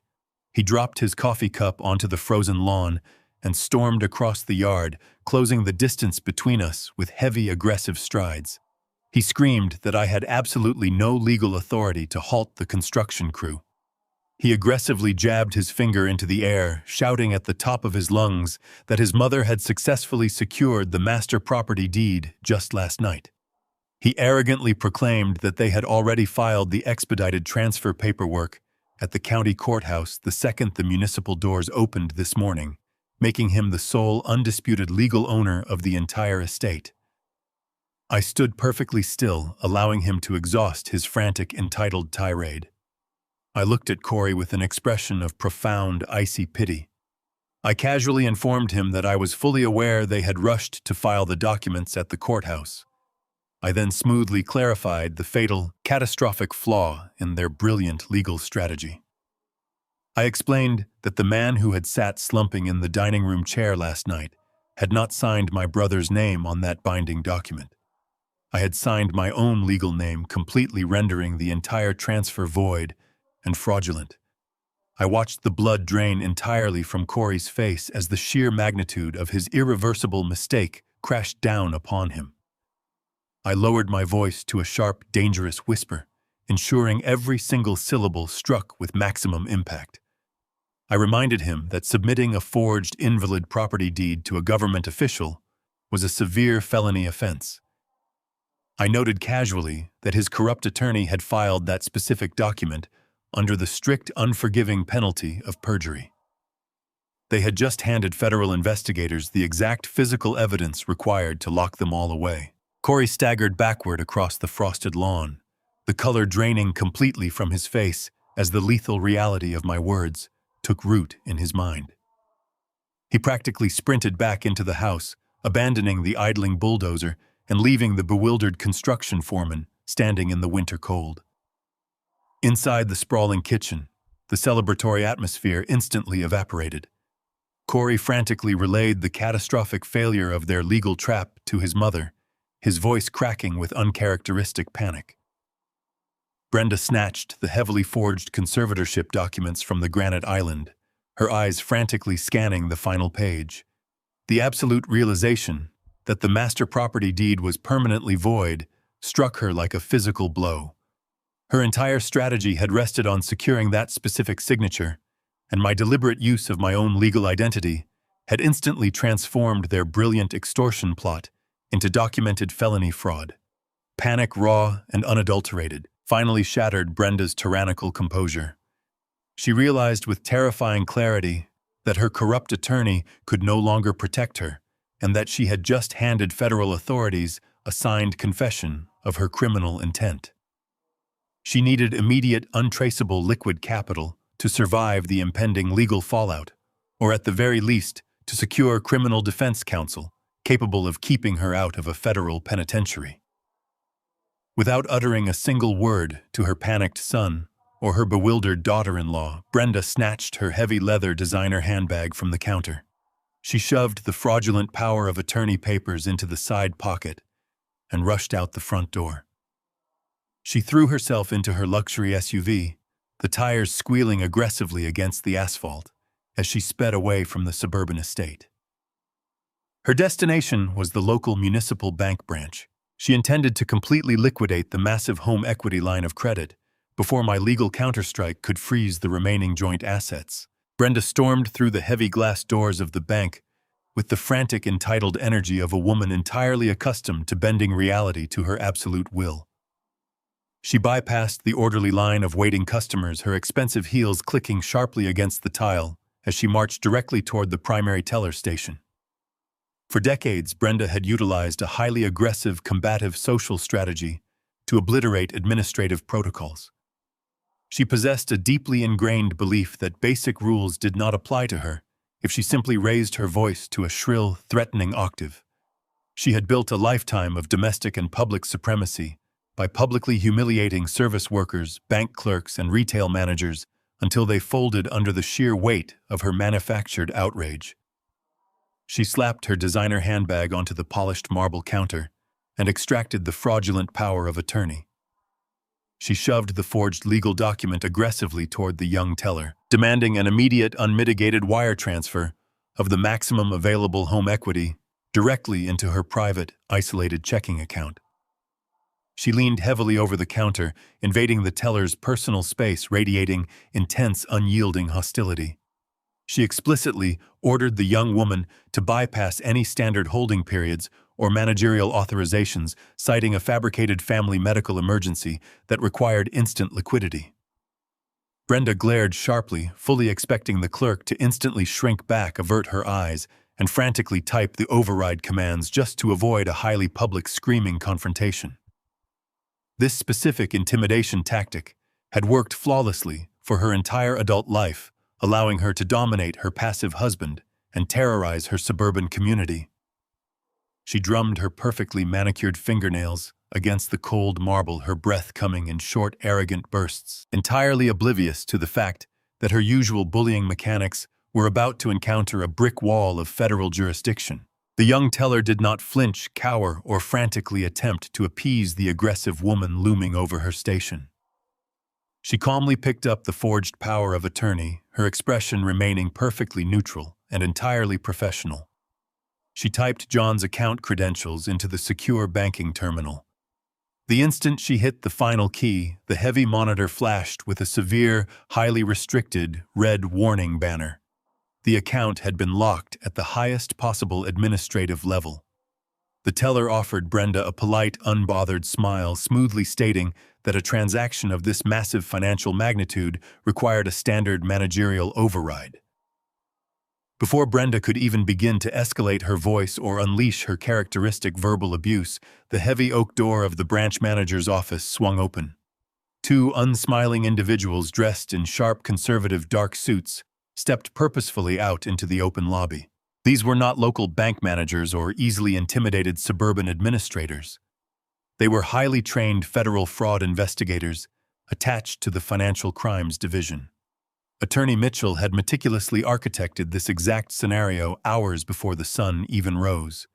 He had preemptively flagged the accounts and directly provided the federal agency with the intercepted forged conservatorship documents as irresistible criminal bait. He knew Brenda's absolute greed and sudden panic would inevitably drive her straight into the bank to secure emergency capital. The two federal agents moved with precise, coordinated efficiency, stepping directly into Brenda's personal space and physically blocking her only avenue of retreat toward the glass exit doors. The taller agent reached out and casually slid the fraudulent power of attorney document away from the teller's counter, slipping it securely into an evidence folder. He flashed his gold federal badge, the metallic glare catching the bright lobby lights. He informed Brenda with a flat, clinical tone that she was not authorizing a wire transfer today. She was being officially detained for questioning regarding a massive, coordinated conspiracy to commit wire fraud and the deliberate uttering of forged legal documents. Brenda was instantly paralyzed, completely surrounded in the exact center of the brightly lit public lobby. The remaining bank customers stopped their transactions, openly staring at the spectacular, humiliating collapse of her suburban supremacy. The sheer, overwhelming embarrassment of being publicly detained shattered her aggressive facade, replacing her towering arrogance with genuine suffocating dread. The federal agents instructed her to place her hands flat on the marble counter, officially reading her rights, in a cold, monotone cadence that offered absolutely zero room for negotiation or bullying. In a state of absolute blind panic, Brenda desperately reached into her designer handbag and pulled out her smartphone. Her mind frantically rejected the reality of her legal destruction. She genuinely believed she could still salvage the catastrophic situation by forcing her passive, broken husband to take the blame. She intended to order John to drive down to the bank immediately, demanding he lie to the federal agents and verify the forged signatures as completely authentic. Her hands shook violently as she dialed his number, pressing the phone tightly against her ear, praying for the familiar sound of his submissive, apologetic voice. Back at the suburban house, I stood alone in the center of the expansive kitchen, leaning casually against the cold granite island. The heavy silence of the empty house was suddenly broken by the sharp electronic trill of John's old smartphone resting on the countertop.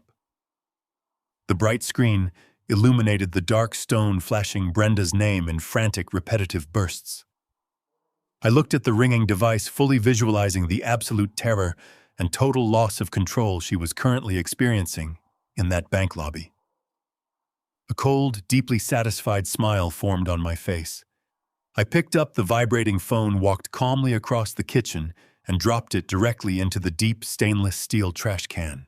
The digital screen of the smartphone glowed weakly through the plastic trash bag before finally fading to black. The absolute silence that followed was the sound of a total tactical victory. Miles away, Brenda was being processed into federal custody, her pristine suburban reputation completely eradicated by the cold reality of a holding cell. The fallout of her detention rippled outward with devastating speed. By late afternoon, Corey and Megan found themselves standing in the wreckage of their manufactured lifestyle. The federal fraud investigators had not simply detained Brenda. They had initiated a comprehensive immediate freeze on every single joint account, credit line, and investment portfolio associated with the estate. When Corey attempted to use his linked platinum card to purchase an afternoon espresso, the terminal aggressively declined the transaction. The secondary accounts Megan relied upon to fund her endless online shopping sprees were equally inaccessible. The sheer gravity of their legal peril finally pierced their towering arrogance. Corey knew his signature was plastered across the fraudulent property deed filed at the county courthouse that very morning. He was legally complicit in a massive coordinated federal conspiracy. They required the immediate services of a high-powered, ruthlessly efficient criminal defense attorney to keep them out of a federal penitentiary. Lawyers of that specific caliber demanded exorbitant upfront retainers paid entirely in untraceable cash. Corey and Megan had absolutely zero liquidity. They had spent their entire adult lives siphoning my brother's hard-earned resources, saving nothing and spending everything on fleeting luxuries. Panic sharp and clawing entirely consumed them. They needed a massive injection of physical currency before the federal agents turned their sights on the rest of the family. They were cornered desperate and completely out of legal options, forcing them to resort to the most primitive high-risk tactic available. Corey remembered the wall safe.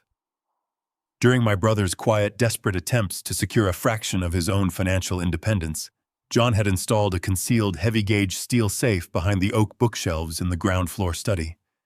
It was a modest, tactical reserve meticulously stocked with bound stacks of emergency cash, premium bonds, and untraceable silver bullion. John had specifically designed it to survive Brenda's relentless financial purges, but he had tragically underestimated his own son's invasive greed. Corey had discovered the hidden combination years ago during a stealthy search of his father's desk. He had spent his late 20s quietly skimming $100 bills from that exact safe to cover his private gambling debts, fully aware that his passive father would never dare accuse him of the theft. Corey knew the safe currently held at least $40,000 in liquid physical currency. It was their only remaining lifeline. He formulated a remarkably sloppy, amateurish infiltration plan based entirely on his gross underestimation of the target. He firmly believed the man sleeping inside the house was a broken, demented senior citizen, heavily medicated on stress-induced sedatives. He assumed a simple smash-and-grab operation could be executed with zero resistance. Shortly after 2 a.m., a heavy blacked-out SUV rolled silently to a halt at the edge of the property line. Corey and Megan crept across the frozen backyard, their faces obscured by dark winter hoods. They bypassed the front door entirely, heading straight for the shadowed French doors leading into the study. Corey wrapped his heavily taped hand around the heavy iron head of a crowbar, completely ignoring the throbbing pain from our previous physical encounter. He swung the iron bar forward violently, shattering the reinforced glass pane near the deadbolt. The loud, chaotic crash of breaking glass echoed sharply through the quiet suburban neighborhood. Corey reached through the jagged shards of the broken window, unlocking the brass deadbolt and pushing the heavy door open. The freezing night air flooded into the study, carrying the sharp crunch of shattered glass beneath their heavy boots. Megan followed closely behind him, clutching a large canvas duffel bag meant to haul away my brother's stolen life savings. They moved with the frantic, uncoordinated energy of desperate amateurs, completely ignoring basic acoustic discipline. Corey shoved the heavy oak bookshelf aside, exposing the dull gray steel of the wall safe. In his sheer adrenaline-fueled panic, he completely fumbled the mechanical combination. After 3 failed attempts, his frustration boiled over. He raised the heavy iron crowbar and aggressively wedged the flattened edge into the seam of the safe's door, grunting loudly as he threw his substantial weight against the metal to physically pry the locking mechanism apart. Megan stood directly behind him, shining a harsh, blinding flashlight over his shoulder to illuminate the target. They were entirely focused on the violent extraction of the currency. They possessed absolutely zero tactical awareness of their immediate surroundings. They had no idea they were actively performing a felony burglary inside a perfectly orchestrated kill box. I was sitting less than 10 feet away. I rested comfortably in John's high-backed leather reading chair, completely enveloped by the deep shadows of the far corner. I had been sitting in total unbroken silence for nearly 3 hours, my breathing slowed to a rhythmic, imperceptible cadence. I did not move a single muscle as Corey grunted and strained against the steel door. I simply waited for the absolute peak of their criminal commitment. Standing perfectly still in the darkness flanking my chair were 2 fully uniformed county police officers. Attorney Mitchell had arranged the preemptive police presence hours earlier, utilizing the active federal fraud warrants to secure immediate local cooperation. The heavy steel door of the safe finally popped open with a loud metallic crack. At that exact incriminating second, I reached forward and sharply flicked the switch on the heavy brass desk lamp. The sudden blinding illumination flooded the study, instantly freezing Corey and Megan in the harsh, undeniable light. The heavy iron crowbar slipped from Corey's hands, clattering loudly against the hardwood floor. He spun around, his eyes widening in absolute paralyzing horror as he registered my relaxed posture and the 2 armed officers standing rigidly at attention. Megan's survival instinct engaged with immediate sickening predictability. The canvas duffel bag dropped from her shoulder as she instantly burst into loud theatrical tears. She threw her hands to her mouth, adopting a flawlessly executed posture of a terrified, deeply concerned family member. She wailed to the officers that they had been driving past the property and saw a suspicious shadow. She hysterically claimed they had only shattered the glass to rush inside and rescue her frail, dangerously confused father-in-law from a potential home invasion. It was a brilliant rapid-fire manipulation designed to completely invert the narrative. I did not raise my voice to argue with her shrill, fabricated defense. I simply reached into my pocket, retrieved my smartphone, and tapped a single icon on the encrypted screen. The large, high-definition smart television mounted above the fireplace instantly flickered to life. The screen displayed crystal-clear infrared night vision footage captured by the newly installed tactical security system. The officers watched in complete silence as the high-resolution video clearly showed Corey and Megan calmly retrieving the heavy crowbar and the empty duffel bag from the trunk of their SUV, demonstrating absolute, undeniable premeditation for a felony burglary. The footage systematically dismantled Megan's frantic rescue narrative, exposing them as common, desperate thieves attempting to pillage a senior citizen's emergency reserves. Megan's theatrical sobbing ceased, instantly replaced by a suffocating, terrified silence. I remained seated in the leather chair, my hands folded calmly in my lap, projecting absolute, unshakable authority. The commanding officer did not ask a single clarifying question. He stepped forward, unholstering his heavy steel handcuffs, and ordered Corey to place his hands behind his back. The final, inescapable jaws of the legal trap had snapped firmly shut. The heavy mahogany doors of the county family courthouse swung shut, sealing the humid morning air outside. Inside courtroom 4B, the atmosphere was sterile quiet and thick with impending legal violence. The emergency conservatorship hearing, expedited by a mountain of fabricated affidavits, was officially called to order. Brenda sat at the petitioner's table, her posture rigid, and her face a mask of wounded maternal martyrdom. She had spent the previous 48 hours navigating the humiliating reality of a federal holding cell before securing a massive high-interest bail bond through a secondary untraceable account she had hidden from my brother years ago. She wore a conservative navy suit, deliberately chosen to project the image of an exhausted, devoted wife, desperately trying to save her deteriorating husband. Beside her sat her notoriously corrupt family attorney, a man whose expensive silk tie could not completely hide the nervous sweat gathering at his hairline. He nervously arranged and rearranged his stack of legal filings, fully aware that the Federal Fraud Division was actively scrutinizing every single document he submitted to the state. Brenda, however, remained completely blinded by her own towering arrogance and immediate need for financial survival. She firmly believed she could still salvage the catastrophic implosion of her domestic empire by controlling the narrative inside this specific room. She intended to completely bypass the federal wire fraud allegations by legally proving that the man she had supposedly stolen from was too mentally compromised to understand his own finances.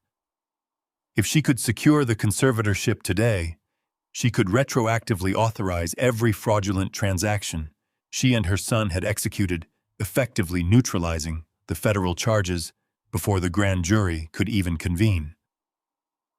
She stared straight ahead at the judge's empty bench, her perfectly manicured fingers drumming a relentless, anxious rhythm against the polished oak table. She was completely ready to play the victim. Brenda leaned forward eagerly, anticipating the bailiff calling her husband's name. Her entire legal defense hinged entirely on presenting a shattered, cognitively deficient old man to the presiding judge.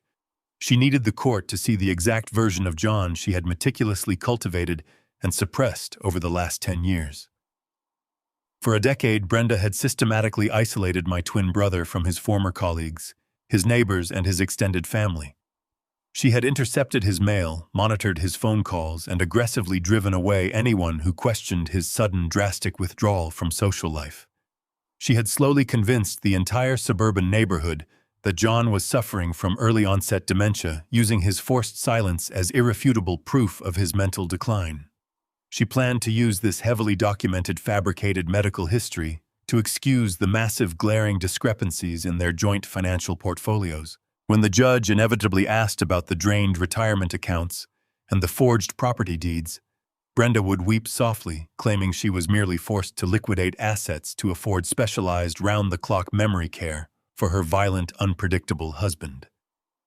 She expected me to shuffle into the courtroom wearing John's oversized cardigan, my head bowed in absolute submission, terrified of the public spectacle. She needed me to stumble over my words, to appear confused by the legal terminology, and to ultimately validate her tearful performance as the heroic suffering caregiver. She had spent a decade building this exact narrative, laying the psychological groundwork to completely erase her husband's autonomy and legally absorb his identity. She watched the heavy wooden double doors at the back of the courtroom with predatory anticipation, entirely confident that the broken man she had summoned would seal his own fate the moment he opened his mouth. The bailiff cleared his throat and formally called the respondent to the stand. The heavy brass-handled double doors at the rear of the gallery unlatched with a loud, echoing click.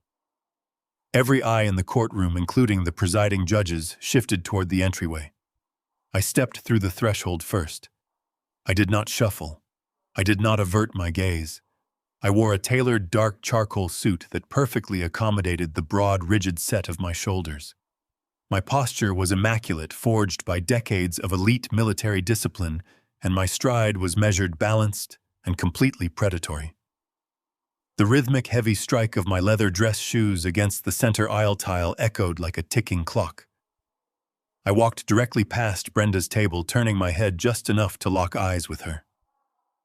The smug, anticipatory smile completely vanished from her face, replaced by a sudden, jarring flicker of genuine confusion. The man walking past her did not possess a single ounce of the submissive fear she required. I reached the defense table and turned around, standing completely at ease, waiting. 2 seconds later, the heavy wooden doors swung open a second time. The entire courtroom collectively held its breath as my twin brother stepped into the light. John looked completely different from the broken, isolated man I had extracted from that suburban hellscape just a week ago. He wore a sharp, tailored navy suit. His shoulders were pulled back, his chin was raised, and his eyes were clear-focused and entirely lucid. The days of rest, proper nutrition, and absolute physical safety at my secure mountain cabin had completely restored his natural dignity. He walked down the aisle with a quiet, undeniable confidence, flanked closely by Attorney Mitchell, who carried an executioner's briefcase packed with federal evidence. John reached the defense table and stood directly beside me. For the first time in 10 years, the twin brothers stood shoulder to shoulder in public, presenting an identical, impenetrable, united front. The physical impact of seeing two perfectly identical, highly composed men standing before the judge completely shattered the fragile reality of the courtroom. Brenda stared at the two identical men standing across the aisle, all the blood instantly draining from her face. She turned an entirely sickly, translucent shade of ashen gray. Her mouth opened slightly, but she could not force a single sound past the absolute suffocating terror constricting her throat. The entire foundation of her decade-long psychological siege had just been annihilated in a matter of seconds. The judge leaned far over the elevated mahogany bench, taking off his reading glasses, staring down at us in absolute, undisguised bewilderment.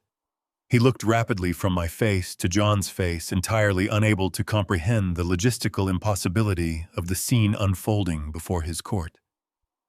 The pristine medical documentation Brenda had submitted regarding a singular demented senior citizen was instantly rendered spectacularly absurd. The notoriously corrupt family attorney sitting beside Brenda did not require a judge to explain the catastrophic nature of the situation. He recognized Attorney Mitchell standing calmly beside my brother. He immediately recognized the lethal corporate predator who possessed a direct line to the Federal Financial Crimes Division.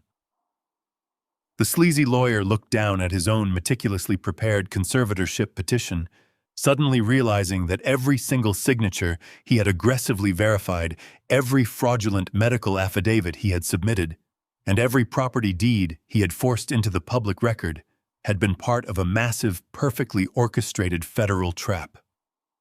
He had knowingly presented forged documents to a government official under the strict penalty of perjury. He did not attempt to whisper a defense to his paralyzed client. He simply reached down, snapped the heavy brass locks of his leather briefcase shut, and began rapidly packing his remaining files. He recognized a total tactical slaughter when he saw one, and he intended to sprint toward the exit before the federal marshals inevitably sealed the building. I stepped past the panicked murmurs of the gallery and approached the polished wooden witness stand.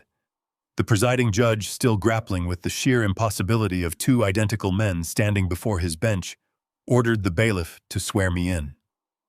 I placed my right hand firmly on the leather-bound Bible, stated my true legal name for the official court record, and took my seat. Brenda stared at me from the petitioner's table, her face a mask of absolute paralyzing horror as the deeply entrenched illusion of her supremacy shattered completely.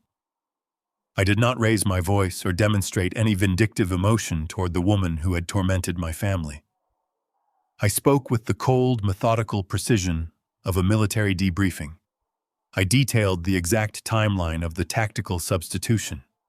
I explained how my brother John had arrived at my mountain cabin just over a week prior, physically exhausted and psychologically destroyed by his own wife and son.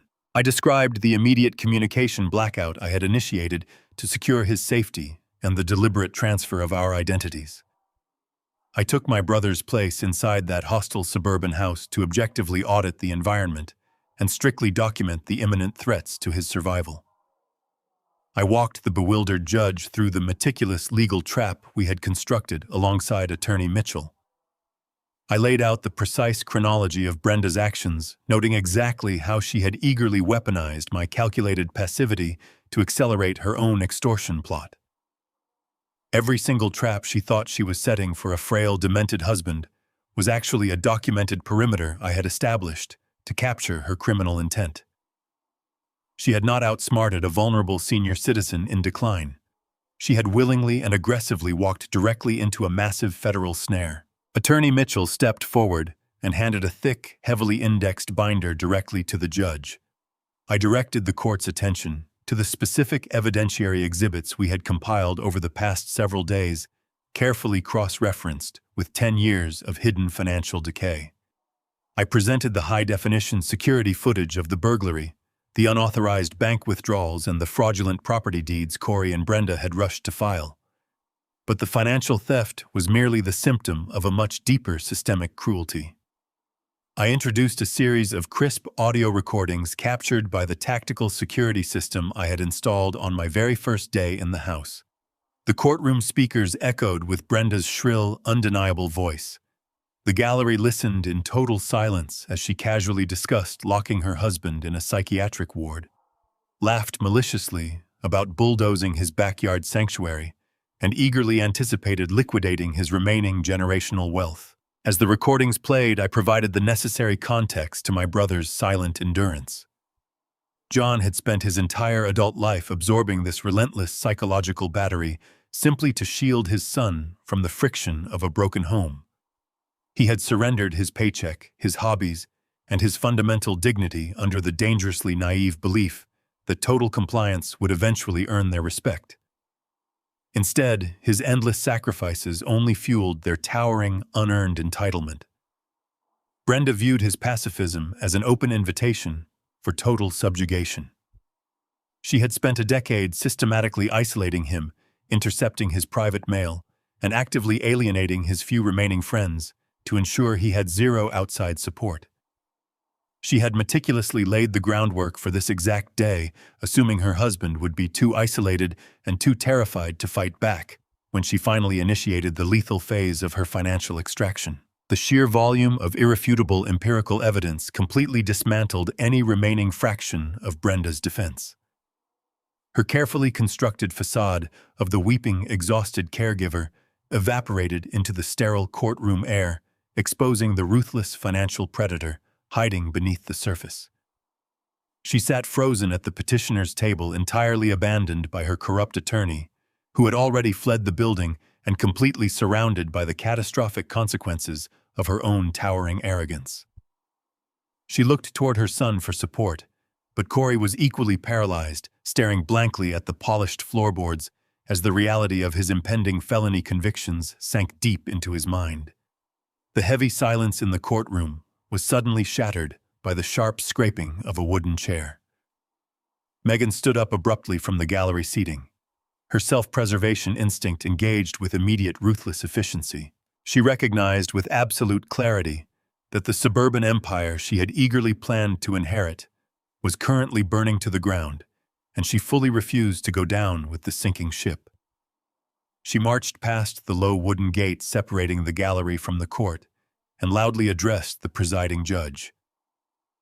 In a desperate, highly theatrical display of victimization, Megan pointed a shaking finger directly at her husband.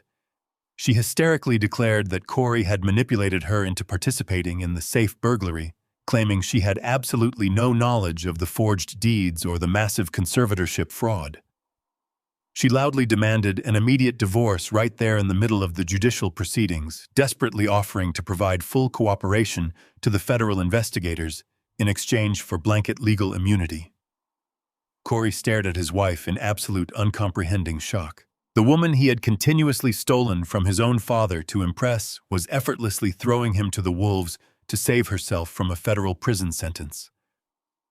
The alliance they had built entirely on stolen wealth and mutual greed instantly imploded under the intense pressure of actual accountability. The presiding judge slammed his heavy wooden gavel against the sounding block, instantly silencing the chaotic, pathetic implosion of the family dynamic. He possessed absolutely zero tolerance for the staggering level of deceit and elder abuse that had just been presented in his courtroom. The judge formally dismissed the conservatorship petition with extreme prejudice. He did not stop his ruling there. Leveraging the overwhelming evidence of systemic fraud and documented theft, the judge issued an immediate sweeping injunction against both Brenda and Corey. He ordered total financial restitution, legally stripping Brenda of all marital assets and placing the entirety of the estate into a secure, impenetrable trust solely controlled by John and attorney Mitchell. Brenda was officially barred from accessing a single cent of the wealth she had spent a decade attempting to steal. The judge then signaled to the federal marshals waiting patiently at the rear of the courtroom. Brenda and Corey were officially remanded into federal custody on the spot, facing a multitude of severe criminal charges, including conspiracy to commit wire fraud, grand larceny, and felony elder abuse. As the bailiffs moved forward to secure the heavy steel restraints around their wrists, I turned away from the witness stand and walked back down the aisle to stand beside my twin. John looked at his wife and his son as they were led away, his eyes reflecting a deep, lingering sorrow, but also a profound, undeniable sense of total liberation. He had finally been freed from his suburban prison. Corey had been permanently severed from the generational trust, ensuring the ungrateful son would never see another dime of our family's money. The hostile takeover had been entirely eradicated, and the rightful order of the estate was finally restored. The devastating legal fallout settled over the suburban estate like a heavy shroud of concrete. Within 48 hours of the explosive courtroom convergence, Brenda had managed to secure a temporary, highly restrictive bail release, entirely draining the last remaining drops of her hidden secondary accounts to pay the bondsman. However, the federal injunction explicitly barred her from accessing any marital assets or maintaining residence at the property she had spent a decade treating as her absolute kingdom. The sprawling, immaculate house was no longer her fortress. It was an active crime scene and a closely monitored asset of the newly protected family trust. A heavy, suffocating silence filled the grand foyer as Brenda hastily packed her designer suitcases under the strict, unblinking supervision of two armed county sheriff deputies. They stood with their hands resting on their utility belts, demonstrating absolutely zero sympathy for the woman, frantically shoving expensive silk blouses and heavily branded accessories into her bags. She was legally permitted to take only her immediate personal clothing and essential toiletries. Every piece of jewelry, every valuable antique, and every single financial document remained locked down under federal mandate. Brenda moved with a frantic, disjointed energy, completely stripped of her usual commanding arrogance. She had absolutely no access to her luxury SUV, which had been impounded as evidence of the fraud. She had arranged for a cheap, battered local taxi to idle in the driveway, waiting to transport her to a severely dilapidated low-rent roadside motel on the absolute outskirts of the county. It was the only lodging she could secure with the meager pocket cash she had left. Her perfect manicured reality had been thoroughly dismantled, leaving her completely exposed to the harsh, unforgiving consequences of her own towering greed. As Brenda dragged her final heavy suitcase toward the front door, she suddenly stopped, her eyes locking onto my brother. John stood calmly near the base of the grand staircase, his hands resting comfortably in the pockets of his tailored trousers. Seeing him projecting such quiet, undeniable strength completely shattered Brenda's remaining composure. Her fierce pride finally crumbled into pathetic, weeping desperation. She abandoned her luggage on the polished hardwood floor, closed the distance between them, and dropped heavily to her knees. She grasped frantically at John's hands, begging him for immediate clemency, with a voice choked by genuine terror. She desperately invoked the sacred memory of their 32 years of marriage, frantically trying to weaponize the shared history she had spent a decade actively destroying. She wept loudly, reminding him of their early years together, the struggles they had overcome to purchase this very house, and the vows they had taken before God and their families. She sobbed that she was still his loyal wife, pleading with him to call off the federal investigators and unlock the accounts so she would not have to sleep in a filthy, unsafe motel room. She practically clawed at his suit jacket, insisting that 32 years of dedication must count for something, that he owed her a fraction of mercy for the life they had built side by side. It was a spectacular, sickening display of emotional manipulation, designed entirely to exploit the gentle, forgiving nature that John had possessed for his entire life. She was betting everything on his historical inability to watch her suffer, deeply convinced that his inherent kindness would override his newfound tactical discipline. She believed her tears could still bend his will. I stepped quietly out of the adjacent study and took my place directly beside my twin. John did not flinch. He did not avert his gaze, and he did not attempt to pull his hands away from her desperate grip. He simply stood tall, radiating an immovable, mountainous authority that Brenda had never encountered before. He looked down at the weeping woman kneeling on his floor, entirely immune to her theatrical display of suffering. His expression was not angry or vindictive. It was completely hollow of any remaining affection. John spoke with a low, resonant clarity that carried through the silent foyer, ensuring the supervising deputies heard every single syllable. He calmly informed Brenda that he remembered every day of their 32 years of marriage with absolute agonizing clarity. He stated flatly that she was correct to invoke those 3 decades, because those 32 years of relentless psychological cruelty, systematic isolation, and profound disrespect were the exact reasons she would receive absolutely zero mercy today. He meticulously reminded her that she had spent their entire marriage treating him not as a partner, but as a host to be drained and discarded.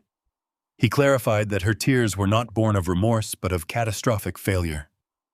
John slowly and deliberately stepped backward, forcing her hands to slip away from his jacket. He instructed the 2 sheriff deputies that the former resident had gathered her allotted belongings and was now trespassing on protected property. The officers moved forward immediately, lifting Brenda by her arms and marching her firmly toward the open front door.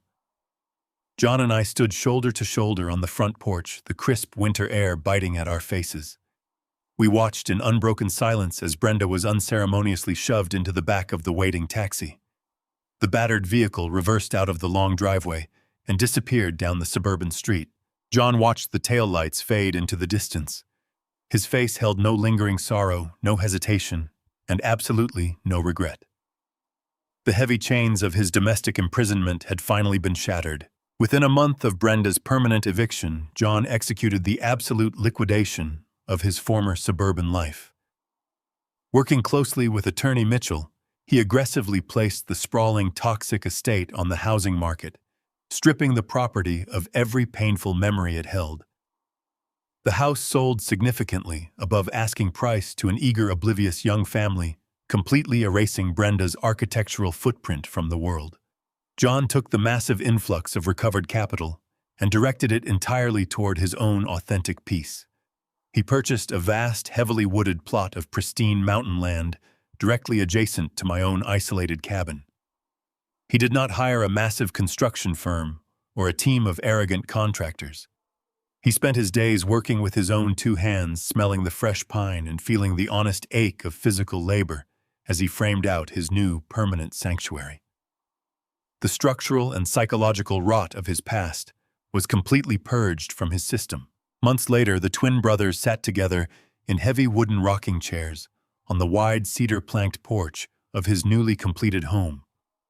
The crisp, thin morning air carried the sharp scent of damp earth and wood smoke. We held steaming mugs of black coffee, watching the golden sunlight slowly crest the jagged peaks of the surrounding mountain range. There were no shrill demands, no frantic legal maneuvers, and no looming threats of financial destruction.